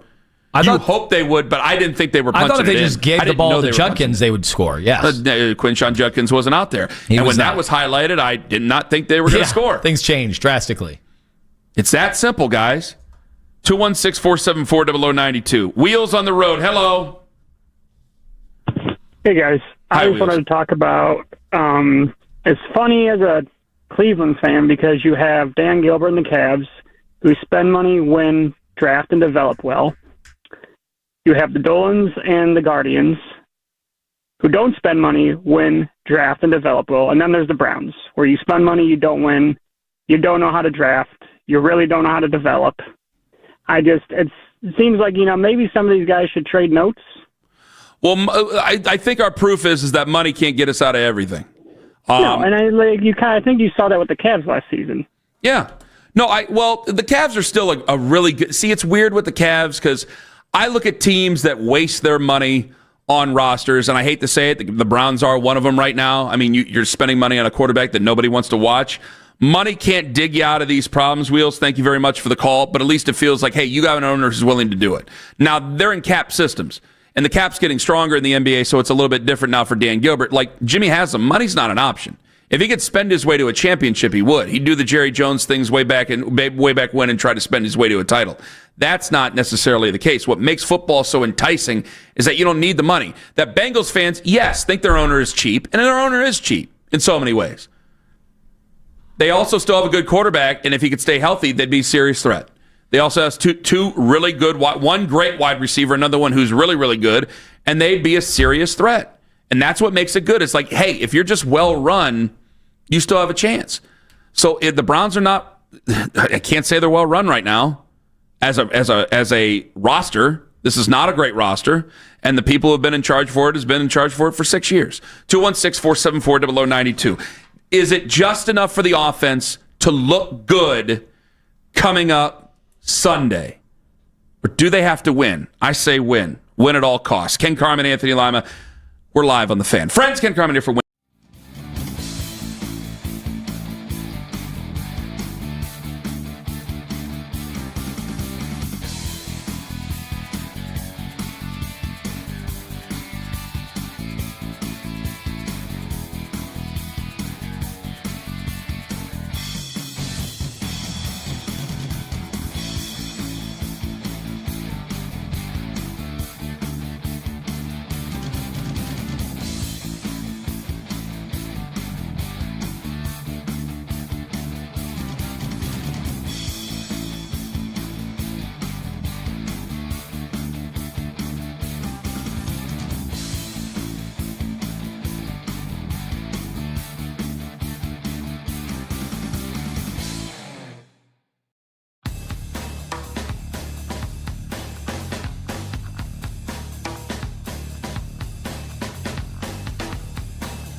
7 p.m. each and every weekday. It's free. Subscribe to 92.3 The Fan on YouTube.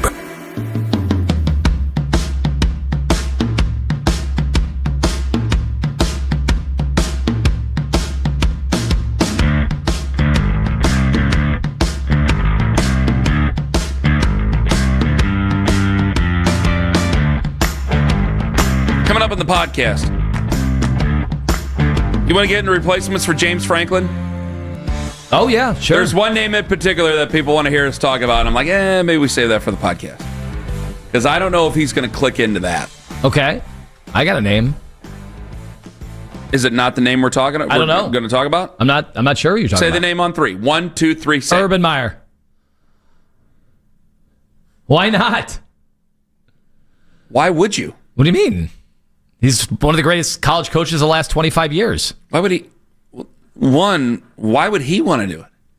He doesn't want to win another national championship? Why? No, he's got well, first off, he's got money. He's on TV. Yeah. He's got it easy now. All these guys got money. Why does he want to go? Wait a minute. Nick Saban, could Nick Saban still be coaching at Alabama if he wanted to? Yeah. Could he still be successful at Alabama? I think so, yeah. Okay, so Nick Saban doesn't do it because he went away from the new way of college football. Why would Urban Meyer want to be doing that? Why would Urban Meyer want to get into the NIL game? Because if he went to Penn State, he would think he would have that money to go get the best players, then he knows he can coach them up. Yeah, but you still have to compete with the other ones. I don't know if he knows he can coach them up anymore. Probably. Well, yeah, he thinks he can. He might be able to assemble a staff. True. I don't know, man. Now the retreads. Bill Belichick scared me from the retreads because though that was a collection of goofy people down there at UNC. Now, for Urban, do you really want to commit yourself to that whole enterprise again at a pressure cooker like Penn State? Go against Ohio State every year or every other year? I don't know how the Big Ten schedule. Yeah, I don't think Urban taking the Jacksonville job showed he didn't care about pressure. He didn't care about legacy. He didn't care about any of that. He does care about pressure, considering he's left 2 jobs because of pressure on his heart. No, but I'm saying he took that job knowing he would be killed if it didn't work, and he didn't care. He still took the job. Do you want me to take what do you want on? I want you to do this on the podcast, like you said you're going to, and not just. Well, now I kind of want to do it right now because I didn't realize he was going to say Urban Meyer, and I got arguments with him. If I give it time, maybe I'm not going to have an argument with him anymore. Or you could have Tom Herman as his offensive coordinator. You could listen to it on the podcast. Okay, podcast coming up 10:15 Eastern. 92.3 Stay here and The listen Fan now, and then you can listen to this on the podcast. 92.3 The Fan Extra on the free Odyssey app. I didn't realize I was going to have to get in my battle stations to get ready for this podcast. Urban Meyer, okay. You just met Anthony Lima? All right. I didn't realize that was going to happen. Always be ready to get in that battle station. Urban. Dietrich and Willowick, hello. Hey, how y'all doing? Doing wonderful, Dietrich. Go ahead. First off, I want to say I'm not a Shador hater, and I'm not agreeing with Stefanski. But let's take the famous last name away. Let's say Deion never went to college to coach. Take a kid out of high school who went to a HBCU. They, for 2 years, went to the playoffs, never won a championship. Okay, he's progressing. Now he goes to Colorado. No exposure to national TV every week. You're not ranked. You're not beating anybody that's ranked. All right. You're not leading the college. You're in the Big 12, and you're not playing the high, top-notch competition like the Big 10. Okay. That year, you suck. And every time you have real competition, you're getting smoked. The next year, you're a little better. Now, would you take that kid and say he's a first-round draft pick? If you're getting better? Would you take that kid that has no exposure, no big-name guy, daddy, and take that kid as a first-round draft pick? Probably yes, because I still would have probably listened to the cottage industry that said he was. What did he do besides have accuracy? Did he lead the nation in touchdowns, wins? I mean, what did he do? Well, no, but I would still. Dietrich, I still would give him credit for taking a moribund program and like people use the 13-12 against him. I'm like, dude, he went 13-12 in 2 years at Colorado. That is a horrific situation to go into. I don't think people understand that. So I would give him credit. He had the Can I say that he had like the ineptitude, like Bronny James, because his dad, and he had. All right. So what is your point? What is your bigger point? What's going on? I'm just asking. My point was, do you think that he had the ineptitude of having a dad that was famous to give him this overexposure, like Notre Dame quarterbacks? Every year they're eligible to get in the NFL, even though they suck, only because they're they're the only team on national TV every week. When Deion got there, they were on TV. So what is your larger point, though? We agree with all this. What is your larger point? Are you trying to say Shador isn't good? I'm not saying he isn't good. I'm just saying he's not that great. Well, he was taken in the fifth round, so there's got to be something missing. I don't know what's missing, but I'm dying to see. The media was making him like he was a first-round draft pick. Of course. Like he should have went number 1 or 2. Yeah. A lot of people did. I thought he was going to end up going in the first round. I was shocked myself. I'm part of the media. I was shocked. I didn't realize I did not think at all. And there was a time where some people were staring out the window when we had the 94th pick, and I thought for sure we had taken Shador Sanders. We ended up taking Dylan Gabriel. That's why they were so surprised. But I'm sorry. I'm failing to make the connection here. I'm failing to make the connection here, Dietrich. I don't. Okay. I'm going to just say this. Okay. What I'm saying is maybe that we all thinking that Shador's not playing. Maybe he's just not that good. And maybe Stefanski is trying to save him. Well, I think that Dietrich, thank you for the call. I think that could be very well a possibility. It took a long time to get there. I don't think that the Browns are doing things to spite Shador. Now, at the same time, I disagree with some of the ways they've handled it because they've already traded away 2 quarterbacks. So if you've already traded away 2 quarterbacks, you could have not brought those guys in or traded away those quarterbacks before the season started some way, somehow, and given him proper time in the training camp instead of throwing the ball boys. So now, because of your system, you've put him behind the 8 ball in so many ways. But yeah, I don't know. Comparing him to Bronny, Bronny had every reason in the world to not work as hard as he did to be a professional basketball player. I still give him some credit. I know people hate hearing that. I know you guys are at your radio. I agree with Tone. Tone, you said that, and I agree with you about that. Like, he had every reason to go there and just not care. Pro's a pro. He's a pro. Find out about Shador, won't we? We loved pulling for Shador at Colorado. We felt like we talked about every game that he played at Colorado here. All right. Podcast, 10:15 Eastern, 92.3 The Fan Extra on the free Odyssey app.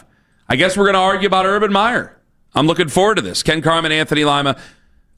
Have a wonderful day, my friends. Take care. Hey, sounds good. Where's your entourage now? Cool, I got on the last show. Loser town, loser fans, and you guys are a loser show. This is Boomer Esiason with an Odyssey Sports Minute. Now, assuming Aaron Rodgers stays upright and the surprising 4-1 Steelers beat Cincinnati tonight, they could have a stranglehold on the AFC North. The rest of the division is a mess. The Bengals would fall farther back. The Browns and Ravens appear cooked, although with Lamar Jackson back after the bye, they actually could make a run. I'm Boomer Esiason.